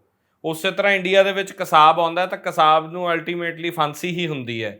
ਤਾਂ ਇਹੋ ਜਿਹੇ ਜਿਹੜੇ ਕੇਸਸ ਨੇ ਉਹਦੇ ਵਾਸਤੇ ਜੇ ਕਾਨੂੰਨ 'ਚ ਪ੍ਰੋਵੀਜ਼ਨ ਹੀ ਨਹੀਂ ਹੋਊਗੀ ਤਾਂ ਫਿਰ ਅਲਟੀਮੇਟਲੀ ਤੁਸੀਂ ਕਰੋਗੇ ਕੀ? ਮੇਰੇ ਕਹਿਣ ਦਾ ਇਹੀ ਮਤਲਬ ਸੀ ਕਿ ਇਸ ਗੱਲ ਤੇ ਆਬਜੈਕਟਿਵ ਇੱਕ ਰਿਸਰਚ ਹੋਣੀ ਚਾਹੀਦੀ ਹੈ ਕਿ ਉਹ ਕਿਹੜੇ ਕੇਸ ਨੇ, ਉਹ ਕਿਹੜੇ ਫੈਕਟਸ ਨੇ ਜਿਨ੍ਹਾਂ ਦੇ ਵਿੱਚ ਫਾਂਸੀ ਕੀਤੀ ਜਾਣੀ ਚਾਹੀਦੀ ਹੈ।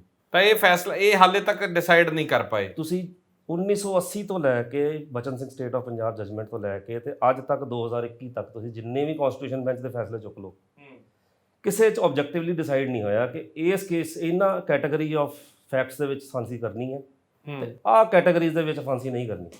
ਤੁਹਾਨੂੰ ਲੱਗਦਾ ਹੈ ਕਿ ਜਿਹੜੇ ਕੇਸਸ ਹੋਇਆ ਹੋਊਗਾ ਮੀਡੀਆ ਟ੍ਰਾਇਲ ਜਾਂ ਪਬਲਿਕ ਪ੍ਰੈਸ਼ਰ ਤੋਂ ਹੋ ਗਈਆਂ ਹੋਣੀਆਂ ਫਾਂਸੀਆਂ?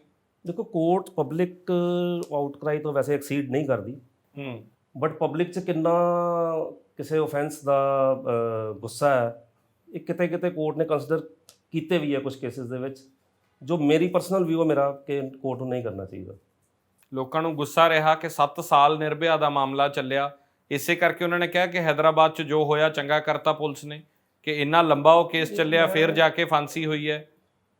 70 ਸਾਲ ਦੀ ਆਜ਼ਾਦੀ ਤੋਂ ਬਾਅਦ ਮੈਨੂੰ ਕਾਫੀ ਲੋਕ ਮਿਲੇ ਜਿਨ੍ਹਾਂ ਨੇ ਤੇਲੰਗਾਨਾ ਸ਼ੂਟ ਆਊਟ ਨੂੰ ਜਸਟੀਫਾਈ ਕੀਤਾ, ਈਵਨ ਲਾਇਰਸ ਨੇ ਜਸਟੀਫਾਈ ਕੀਤਾ ਗਈਆਂ ਨੇ, ਬਟ ਮੇਰੀ ਸਮਝ ਤੋਂ ਇਹ ਗੱਲ ਬਾਹਰ ਹੈ ਕਿ ਪਬਲਿਕ ਸ਼ੂਟ ਆਊਟ ਜਿਹੜਾ ਹੈ ਉਹ ਕਿਸੇ ਵੀ ਐਂਗਲ ਤੋਂ ਜਸਟੀਫਾਈਡ ਕਿਸ ਤਰ੍ਹਾਂ ਹੋ ਸਕਦਾ। ਇੱਕ ਬੰਦੇ ਨੂੰ ਉਹਦੇ ਘਰੋਂ ਪਿਕ ਕਰ ਲਿਆ ਜਾਂਦਾ ਹੈ ਤੇ ਰਸਤੇ 'ਚ ਸ਼ੂਟ ਕਰਤਾ ਜਾਂਦਾ ਤੇ ਪੁਲਿਸ ਜੋ ਸਟੋਰੀ ਪ੍ਰੋਪਾਗੇਟ ਕਰੇ ਤੁਸੀਂ ਮੰਨੋਗੇ? ਇਹ ਕੋਰਟ ਨੇ ਡਿਸਾਈਡ ਕਰਨਾ ਸੀ ਕਿ ਇਹਨੂੰ ਫਾਂਸੀ ਦੀ ਸਜ਼ਾ ਕਰਨੀ ਹੈ ਜਾਂ ਉਮਰ ਕੈਦ ਨਾਲ ਕੰਮ ਚੱਲ ਜਾਏਗਾ, ਜਾਂ ਉਮਰ ਕੈਦ ਕਰਨੀ ਹੈ ਕਿ ਇਹ 20-25 ਸਾਲ ਸਜ਼ਾ ਕਰਕੇ, ਜਾਂ ਹੋ ਸਕਦਾ ਬੰਦੇ ਹੀ ਗਲਤ ਫੜੇ ਹੋਣ, ਅਸਲ ਅਕਿਊਜ਼ ਹੋਰ, ਉਹ ਜ਼ਿਆਦਾ ਡੇਂਜਰਸ ਹੈ। ਜਦੋਂ ਅਸੀਂ ਵਿਦਆਊਟ ਟਰਾਇਲ ਕਿਸੇ ਨੂੰ ਮਾਰ ਦਈਏ ਤੇ ਅਸਲ ਜਿਹੜੇ ਅਕਿਊਜ਼ ਨੇ ਜਿਨ੍ਹਾਂ ਨੇ ਐਕਚੁਅਲੀ offense ਤਾਂ ਹੋਇਆ, ਜਦੋਂ ਐਕਚੁਅਲੀ offense ਜਿਹਨੇ ਕੀਤਾ ਉਹ ਤਾਂ ਹੋਰ ਸਟਰੋਂਗ ਹੋ ਗਿਆ, ਉਹਨੇ ਫਿਊਚਰ ਦੇ ਵਿੱਚ ਵੀ ਇਹ ਮਨ ਸਮਝਾ ਲੈਣਾ ਕਿ ਮੈਂ ਕਿਹੜਾ ਫੜੇ ਜਾਣਾ। ਸੋ ਮੇਰਾ ਖਿਆਲ ਹੈ ਕਿ ਇੱਕ ਇਨੋਸੈਂਟ ਬੰਦੇ ਨੂੰ ਸਜ਼ਾ ਕਰਨੀ ਤਾਂ ਗਲਤ ਹੈ ਹੀ ਹੈ, ਕਿਸੇ ਗਿਲਟੀ ਨੂੰ ਫ੍ਰੀ। ਤਾਂ ਤੁਹਾਨੂੰ ਇੱਥੇ ਸਵਾਲ ਬਣਦਾ, ਤੁਹਾਨੂੰ ਇਹ ਲੱਗਦਾ ਹੈ ਕਿ ਜੋ ਲੋਕ ਸੋਚਦੇ ਨੇ ਉਸ ਤਰੀਕੇ ਨਾਲ ਕਾਨੂੰਨ ਨਹੀਂ ਬਣਨੇ ਚਾਹੀਦੇ? ਕਿਉਂਕਿ ਬਹੁਤ ਵਾਰੀ ਅਸੀਂ ਇਹ ਦੇਖਦੇ ਹਾਂ ਕਿ ਜਦੋਂ ਕੋਈ ਰੇਪ ਹੁੰਦਾ, ਲੋਕ ਸੋਸ਼ਲ ਤੇ ਸਾਨੂੰ ਇਹ ਕਮੈਂਟ ਲਿਖ ਰਹੇ ਹੁੰਦੇ ਥੱਲੇ ਕਿ ਇਹਦਾ ਪ੍ਰਾਈਵੇਟ ਪਾਰਟ ਕੱਟ ਦਿਓ, ਇਹਦੇ ਨਾਲ ਇਸ ਤਰ੍ਹਾਂ ਹੋਣਾ ਚਾਹੀਦਾ ਹੈ। ਦੇਖੋ, ਇਹਨੂੰ ਮੈਂ ਸੈਡਿਸਟ ਬਿਹੇਵੀਅਰ ਮੰਨਦਾ। ਕਿਸੇ ਨੂੰ ਦੁੱਖ ਦੇ ਕੇ, ਕਿਸੇ ਨੂੰ ਪਰੇਸ਼ਾਨ ਦੇਖ ਕਰਕੇ ਕਿਸੇ ਨੂੰ ਖੁਸ਼ੀ ਮਿਲਦੀ ਹੋਵੇ ਬਗੈਰ ਫੈਕਟਸ ਜਾਣੇ, ਇਹ ਸੈਡਿਸਟ ਬਿਹੇਵੀਅਰ ਹੈ। ਖੂਨ ਖੋਲਣ ਦੀ ਗੱਲ ਜਿੱਥੇ ਤੱਕ ਹੈ, ਲੋਕੀ ਤਾਂ ਕਾਰ ਵਜੇ ਉਹਨਾਂ ਦਾ ਖੂਨ ਖੋਲ ਜਾਂਦਾ, ਇਹਦਾ ਮਤਲਬ ਇਹ ਨਹੀਂ ਵੀ ਅਸੀਂ ਐਕਸੀਡੈਂਟ ਕੇਸਿਸ ਦੇ ਵਿੱਚ ਫਾਂਸੀ ਕਰ ਦਈਏ। ਖੂਨ ਖੋਲਣਾ ਇਜ਼ ਨੋ ਕ੍ਰਾਈਟੀਰੀਆ, ਕੋਈ ਕ੍ਰਾਈਟੀਰੀਆ ਨਹੀਂ ਹੈ ਕੋਰਟ ਦਾ ਡਿਸਾਈਡ ਕਰਨ ਦਾ। ਸਾਡੇ ਕੋਲ ਪਾਰਲੀਮੈਂਟੇਰੀਅਨਸ ਨੇ ਇਹ ਡਿਸਾਈਡ ਕਰਨ ਨੂੰ ਕਿ ਫਾਂਸੀ ਹੋਣੀ ਚਾਹੀਦੀ ਹੈ, ਨਹੀਂ ਹੋਣੀ ਚਾਹੀਦੀ, ਹੁੰਦੀ ਹੈ ਤੇ ਕਿਹੜੇ ਕੇਸਿਸ 'ਚ ਹੋਣੀ ਚਾਹੀਦੀ ਹੈ। ਸਾਡੀ ਡਿਬੇਟ ਦਾ ਰੂਟ ਇਹ ਨਹੀਂ ਸੀ ਕਿ ਕਿਸੇ ਕੇਸ 'ਚ ਫਾਂਸੀ ਕੀਤੀ ਉਹ ਠੀਕ ਹੈ ਜਾਂ ਗਲਤ ਹੈ। ਅਸੀਂ ਕੁਐਸਚਨ ਨਹੀਂ ਕਰ ਸਕਦੇ ਸੁਪਰੀਮ ਕੋਰਟ ਨੂੰ। ਸੁਪਰੀਮ ਕੋਰਟ ਨੇ ਜੋ ਕੀਤਾ ਫੈਕਟਸ ਦੇਖ ਕੇ ਕੀਤਾ। ਸਾਡੀ ਡਿਬੇਟ ਦਾ ਜਸਟ ਇਹ ਸੀ ਕਿ ਫਾਂਸੀ ਕਿਹੜੇ ਕੇਸਿਸ 'ਚ ਹੋਣੀ ਚਾਹੀਦੀ, ਇਹ ਫਿਕਸਡ ਹੋਣਾ ਚਾਹੀਦਾ, ਡਿਟਰਮਿਨਡ ਹੋਣਾ ਚਾਹੀਦਾ। ਜਿੱਥੇ ਇੱਕ ਬੰਦੇ ਦੇ ਜਿਹੜਾ ਰਾਈਟ ਹੈ, ਇੱਕ ਬੰਦੇ ਦੀ ਲਿਬਰਟੀ ਜਿਹੜੀ ਹੈ, ਉਹ ਜੱਜ ਦੀ ਸਾਈਕੀ ਤੇ ਡਿਪੈਂਡੈਂਟ ਹੋਵੇ ਕਿ ਇਹ ਤਾਂ ਕਨਵਿਕਸ਼ਨ ਮਾਈਂਡਡ ਜੱਜ ਹੈ, ਇਸ ਕਰਕੇ ਮੈਨੂੰ ਫਾਂਸੀ ਹੋ ਜਾਏਗੀ। ਇਹ ਲਿਬਰਲ ਮਾਈਂਡਡ ਜੱਜ ਹੈ, ਹਿਊਮੇਨ ਜੱਜ ਹੈ, ਇਹ ਨੋਰਮਲੀ ਅਸੀਂ ਸੁਣਦੇ ਹਾਂ। ਹੁੰਦਾ ਵੀ ਇਸ ਤਰ੍ਹਾਂ ਜੀ ਬਿਲਕੁਲ। ਜਿਹੜੀ ਕੋਰਟ ਦੀ ਜੱਜ ਦੀ ਜਿਹੜੀ ਪਰਸਨਲ ਜਿਹੜੀ ਵਿਊ ਹੁੰਦਾ ਉਹ ਮੈਟਰ ਤਾਂ ਕਰਦਾ, ਝਲਕਦਾ ਉਹ, ਬਿਲਕੁਲ ਮੈਟਰ ਕਰਦਾ। ਪਰ ਨਹੀਂ ਝਲਕਣਾ ਚਾਹੀਦਾ। ਵੈਸੇ ਕਰਕੇ ਕਹਿ ਰਿਹਾ, ਆਬਜੈਕਟਿਵਲੀ ਡਿਸਾਈਡ ਕਰਨਾ ਚਾਹੀਦਾ ਹੈ ਕਿ ਫਾਂਸੀ ਕਿਹੜੇ ਕਿਹੜੇ ਕੇਸਿਸ ਦੇ ਵਿੱਚ ਕਿਹੜੇ ਹਾਲਾਤਾਂ 'ਚ ਕਰਨੀ ਚਾਹੀਦੀ ਹੈ, ਕਿਹੜੇ ਹਾਲਾਤਾਂ 'ਚ ਨਹੀਂ ਕਰਨੀ ਚਾਹੀਦੀ। ਪਰ ਆਮ ਤੌਰ ਤੇ ਜਿਹੜਾ ਕੋਈ ਵੀ ਹੈ, ਸਿਰਫ ਫਾਂਸੀ ਦੀ ਗੱਲ ਨਹੀਂ ਕਰ ਰਿਹਾ, ਕੋਈ ਵੀ ਸਜ਼ਾ ਜਦੋਂ ਜੱਜ ਦਿੰਦਾ ਹੈ ਤਾਂ ਉਹਦੀ ਗ੍ਰੈਵਿਟੀ ਜਿਹੜੀ ਉਹ ਤੈਅ ਕਰਦੇ, ਉਹ ਕਿਵੇਂ ਫਿਰ ਤੈਅ ਕਰਦੇ ਆ? ਹੁਣ ਜਿਵੇਂ ਲਿਖਿਆ ਜਾਂਦਾ ਵੀ ਅਪ ਟੂ 7 ਇਅਰਸ ਹੈ ਕਿਸੇ ਦੇ ਵਿੱਚ, ਤਾਂ ਉਹ ਦੇ ਤਾਂ 2 ਮਹੀਨੇ ਵੀ ਸਕਦੇ ਆ, 7 ਸਾਲ ਵੀ ਦੇ ਸਕਦੇ ਆ। ਕੀ ਉਹ ਸਿਰਫ ਵਿਲ ਹੈ, ਉਹਨਾਂ ਦੀ ਮਰਜ਼ੀ ਹੈ? ਨਹੀਂ, ਗ੍ਰੈਵਿਟੀ ਆਫ ਅਫੈਂਸ, ਉਹ ਕਿੰਨਾ ਗ੍ਰੇਵ ਅਫੈਂਸ ਸੀਗਾ ਉਹਦੇ ਹਿਸਾਬ ਨਾਲ ਡਿਸਾਈਡ ਕੀਤਾ ਜਾਂਦਾ। ਤੇ ਇਹੀ ਚੀਜ਼ ਐਪਲੀਕੇਬਲ ਫਿਰ ਕੈਪੀਟਲ ਪਨਿਸ਼ਮੈਂਟ 'ਚ ਵੀ ਹੋਣੀ ਚਾਹੀਦੀ ਹੈ। ਮੈਂ ਉਹੀ ਕਹਿ ਰਿਹਾ, ਕੈਪੀਟਲ ਪਨਿਸ਼ਮੈਂਟ ਨੂੰ ਥੱਲੇ ਕੀ ਉਮਰ ਕੈਦ ਹੈ, ਉਮਰ ਕੈਦ ਤੇ ਲਾਸਟ ਬ੍ਰੈਥ ਹੈ। ਇਹ ਜ਼ਰੂਰੀ ਨਹੀਂ ਕਿ ਫਾਂਸੀ ਚੜਾ ਕੇ ਨਾ ਚੜਾ ਕੇ ਤੁਸੀਂ ਕਿਸੇ ਨੂੰ ਉਮਰ ਕੈਦ ਕਰ ਰਹੇ ਹੋ ਤੇ ਉਹ ਜੇਲ੍ਹ ਦੇ ਅੰਦਰ ਹੀ ਮਰ ਰਿਹਾ ਤੇ ਸੋਸਾਇਟੀ 'ਚ ਤੇ ਅਸੀਂ ਉਹਨੂੰ ਐਂਟਰ ਨਹੀਂ ਨਾ ਕਰਨ ਦਿੱਤਾ, ਸੋਸਾਇਟੀ ਤਾਂ ਸੇਫ ਹੋ ਗਈ। ਲਾਅ ਦਾ ਪਰਪਸ ਜੇਲਾਂ ਭਰ ਜਾਣਗੀਆਂ, ਕਿ ਵੀ ਸਵਾਲ ਆ ਜਾਊਗਾ। ਨਹੀਂ, ਜੇਲਾਂ ਭਰ ਜਾਣੀਆਂ ਤੇ ਮੇਰਾ ਖਿਆਲ ਕੋਈ ਕ੍ਰਾਈਟੇਰੀਆ ਨਹੀਂ ਹੈ। ਜੋ ਅਫੈਂਡਰ ਹੈ ਉਹਨੂੰ, ਹੁਣ ਜੇਲਾਂ ਤਾਂ ਜਦੋਂ ਅਸੀਂ ਛੋਟੇ ਛੋਟੇ ਅਫੈਂਸਿਸ ਦੇ ਵਿੱਚ ਬੇਲ ਨਹੀਂ ਕਰਦੇ ਤਾਂ ਵੀ ਜੇਲਾਂ ਭਰਦੀਆਂ ਨੇ, ਤੇ ਜਿਹੜੇ ਛੋਟੇ ਅਫੈਂਸਿਸ ਨੇ ਉਹ ਜਲਦੀ ਬੇਲ ਦੇ ਦੇਣੀ ਚਾਹੀਦੀ ਹੈ। ਜੇਲਾਂ ਭਰ ਜਾਣੀਆਂ ਕੋਈ ਕ੍ਰਾਈਟੇਰੀਆ ਨਹੀਂ ਕੇਸ ਡਿਸਾਈਡ ਕਰਨ ਦਾ। ਕ੍ਰਾਈਟੇਰੀਆ ਇਹ ਹੈ ਕਿ ਜਿੰਨੀ ਕੁ ਫੈਕਟਸ ਦੇ ਉੱਤੇ, ਫਾਈਲ ਦੇ ਉੱਤੇ ਜਿੰਨੇ ਉਹ ਫੈਕਟਸ ਆਏ, ਜਿੰਨਾ ਕਿਸੇ ਦਾ ਲਾਇਬਿਲਿਟੀ ਇੱਕ ਕੇਸ ਦੇ ਵਿੱਚ ਮੰਨ ਲਓ 4-5 ਬੰਦਿਆਂ ਦੇ ਉੱਤੇ ਜੇ ਮਰਡਰ ਕੇਸ ਚੱਲਦਾ, ਅਖਬਾਰ 'ਚ ਇਹੀ ਆਉਂਦਾ 5 ਬੰਦਿਆਂ ਨੇ ਗਰੂਸਮ ਮਰਡਰ ਕਰਤਾ, ਨਾ ਤੁਸੀਂ ਮੌਕੇ ਤੇ ਸੀ, ਨਾ ਮੈਂ ਸੀ, ਨਾ ਜੱਜ ਸੀ।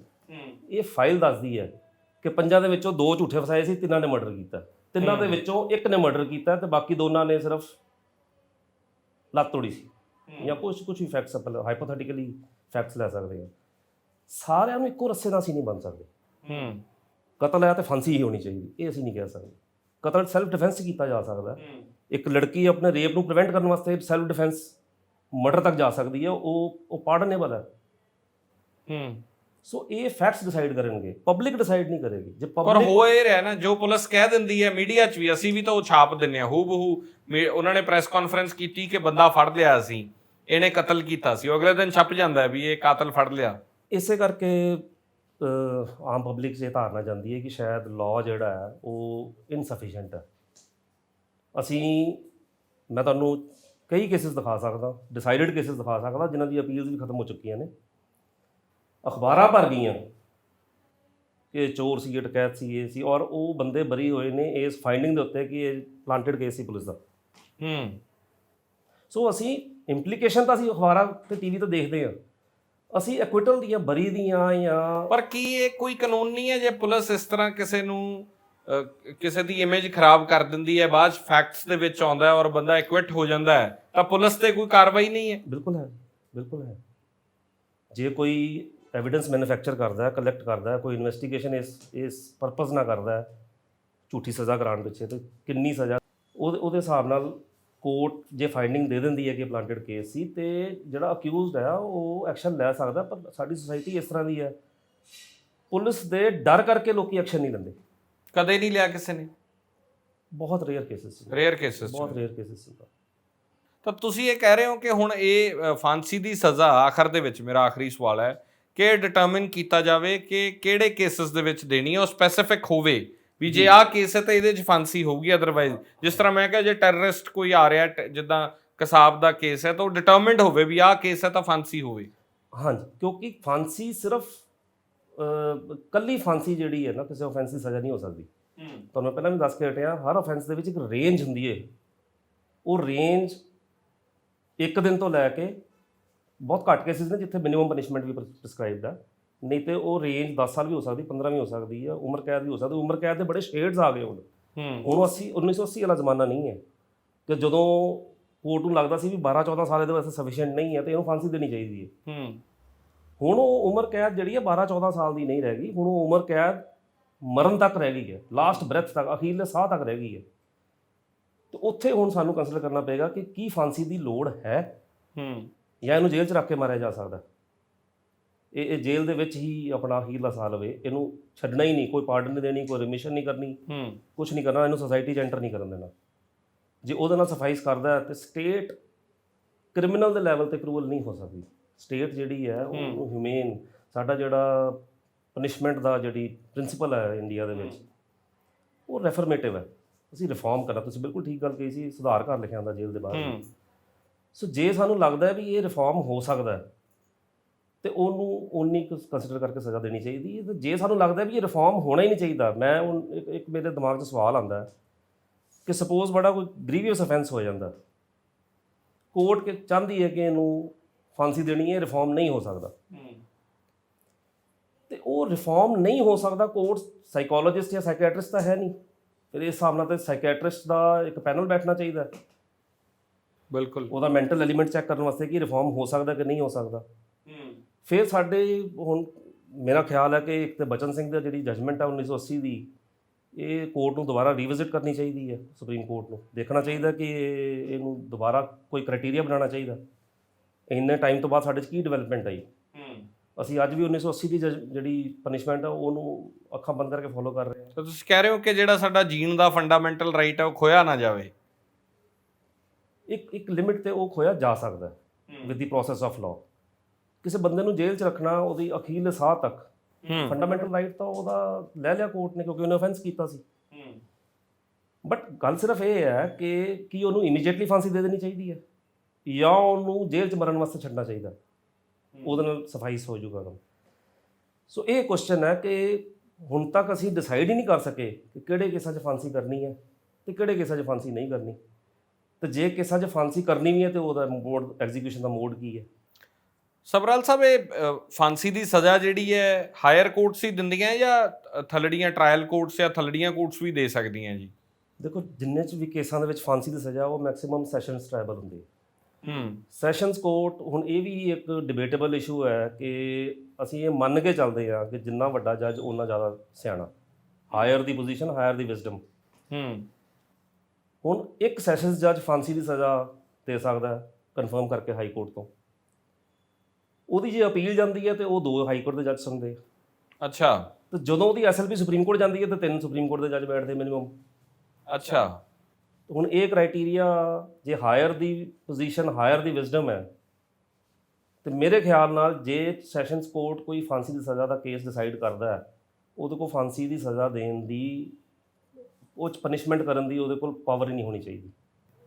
ਮਿਨੀਮਮ 3 ਜੱਜਾਂ ਨੂੰ ਉੱਪਰ ਭੇਜੇ, ਫੈਕਟਸ ਡਿਸਾਈਡ ਕਰਕੇ, ਕਨਵਿਕਸ਼ਨ ਡਿਸਾਈਡ ਕਰਕੇ, ਸਜ਼ਾ ਡਿਸਾਈਡ ਕਰਕੇ, ਕੁਆਂਟਮ ਵਾਸਤੇ ਉਹਨੂੰ ਹਾਈ ਕੋਰਟ ਰੈਫਰ ਕਰਨਾ ਚਾਹੀਦਾ। ਅੱਛਾ। ਫਾਂਸੀ ਪ੍ਰੋਨਾਉਂਸ ਨਹੀਂ ਕਰਨੀ ਚਾਹੀਦੀ, ਉਹ ਹਾਈ ਕੋਰਟ ਕਰੇ ਆ। ਉਹ ਤੁਸੀਂ ਕਹਿ ਰਹੇ ਹੋ ਕਿ ਮਿਨੀਮਮ 3 ਜੱਜ ਦਾ ਬੈਂਚ ਬੈਠੇ, ਸਜ਼ਾ ਹੀ ਹਾਈ ਕੋਰਟ ਡਿਸਾਈਡ ਕਰਨੀ ਚਾਹੀਦੀ, ਮਿਨੀਮਮ ਹਾਈ ਕੋਰਟ ਸਜ਼ਾ ਡਿਸਾਈਡ ਕਰਨੀ ਚਾਹੀਦੀ ਫਾਂਸੀ ਦੀ ਸਜ਼ਾ ਦੀ ਗੱਲ ਮੇਰੇ ਖਿਆਲ, ਬਿਲਕੁਲ ਮੇਰੇ ਖਿਆਲ 'ਚ। ਔਰ ਇਹ ਵੀ ਤੁਸੀਂ ਇੱਕ ਫੈਕਟ ਦੱਸਿਆ ਕਿ ਇੱਕ ਸਿੰਗਲ ਜੱਜ ਜਿਹੜਾ ਉਹ ਫਾਂਸੀ ਦੀ ਸਜ਼ਾ ਸੁਣਾ ਸਕਦਾ ਹੈ, ਪਰ ਜੇ ਉਹ ਹਾਈ ਕੋਰਟ ਜਾਂਦਾ ਤਾਂ ਮਿਨੀਮਮ 2 ਜੱਜ ਉਹਦੀ ਅਪੀਲ ਜਾਂਦੀ ਹੈ ਤੇ ਉਹਦੇ 'ਚ ਮਿਨੀਮਮ 2 ਜੱਜ ਹੁੰਦੇ ਸੁਣਵਾਈ ਕਰਦੇ। ਜੇ ਸੁਪਰੀਮ ਕੋਰਟ ਜਾਵੇ ਤਾਂ 3 ਜੱਜ ਸੁਣਵਾਈ ਕਰਦੇ ਆ। ਤਾਂ ਇਹ ਆਪਣੇ ਆਪ ਦੇ ਵਿੱਚ ਇੱਕ ਬੜੀ ਕੁਐਸਚਨੇਬਲ, ਹੈਰਾਨੀ ਦੀ ਗੱਲ ਹੈ। ਮੇਰੇ ਖਿਆਲ 'ਚ ਸੈਸ਼ਨਸ ਕੋਰਟ ਦੇ ਕੋਲ ਫਿਰ ਕਨਵਿਕਸ਼ਨ ਡਿਸਾਈਡ ਕਰਨ ਤੋਂ ਬਾਅਦ, ਸਜ਼ਾ ਡਿਸਾਈਡ ਕਰਨ ਤੋਂ ਬਾਅਦ, ਸਜ਼ਾ ਕਰਨੀ ਕਿੰਨੀ ਹੈ ਇਹਦੇ ਵਾਸਤੇ ਹਾਈ ਕੋਰਟ ਭੇਜ ਦੇਣਾ ਚਾਹੀਦਾ, ਕਨਫਰਮੇਸ਼ਨ ਵਾਸਤੇ ਨਹੀਂ, ਸਜ਼ਾ ਹੀ ਹਾਈ ਕੋਰਟ ਡਿਸਾਈਡ ਕਰੇ। ਬਿਲਕੁਲ, ਬਹੁਤ ਧੰਨਵਾਦ ਸਮਾਂ ਦੇਣ ਵਾਸਤੇ। ਤਾਂ ਇਹ ਆਪਣੇ ਆਪ ਦੇ ਵਿੱਚ ਡਿਬੇਟੇਬਲ ਇਸ਼ੂ ਹੈ, ਔਰ ਜਿਸ ਤਰ੍ਹਾਂ ਸਬਰਵਾਲ ਸਾਹਿਬ ਨੇ ਕਿਹਾ ਕਿ ਕੋਰਟਸ ਡਿਸਾਈਡ ਹੀ ਨਹੀਂ ਕਰ ਪਾਈਆਂ ਕਿ ਆਖਰ ਫਾਂਸੀ ਦੀ ਸਜ਼ਾ ਜਿਹੜੀ ਦੇਣੀ ਹੈ ਉਹ ਕਿਹੜੇ ਹਾਲਾਤਾਂ ਦੇ ਵਿੱਚ ਦੇਣੀ ਹੈ, ਉਹ ਕਿਹੜੀ ਗ੍ਰੈਵਿਟੀ ਤੇ ਜਾ ਕੇ ਦੇਣੀ ਹੈ, ਸਪੈਸੀਫਿਕ ਹੋਣਾ ਚਾਹੀਦਾ ਹੈ। ਇਸ ਪੇਸ਼ਕਸ਼ 'ਚ ਇੰਨਾ ਇਜਾਜ਼ਤ ਦਿਓ। ਧੰਨਵਾਦ।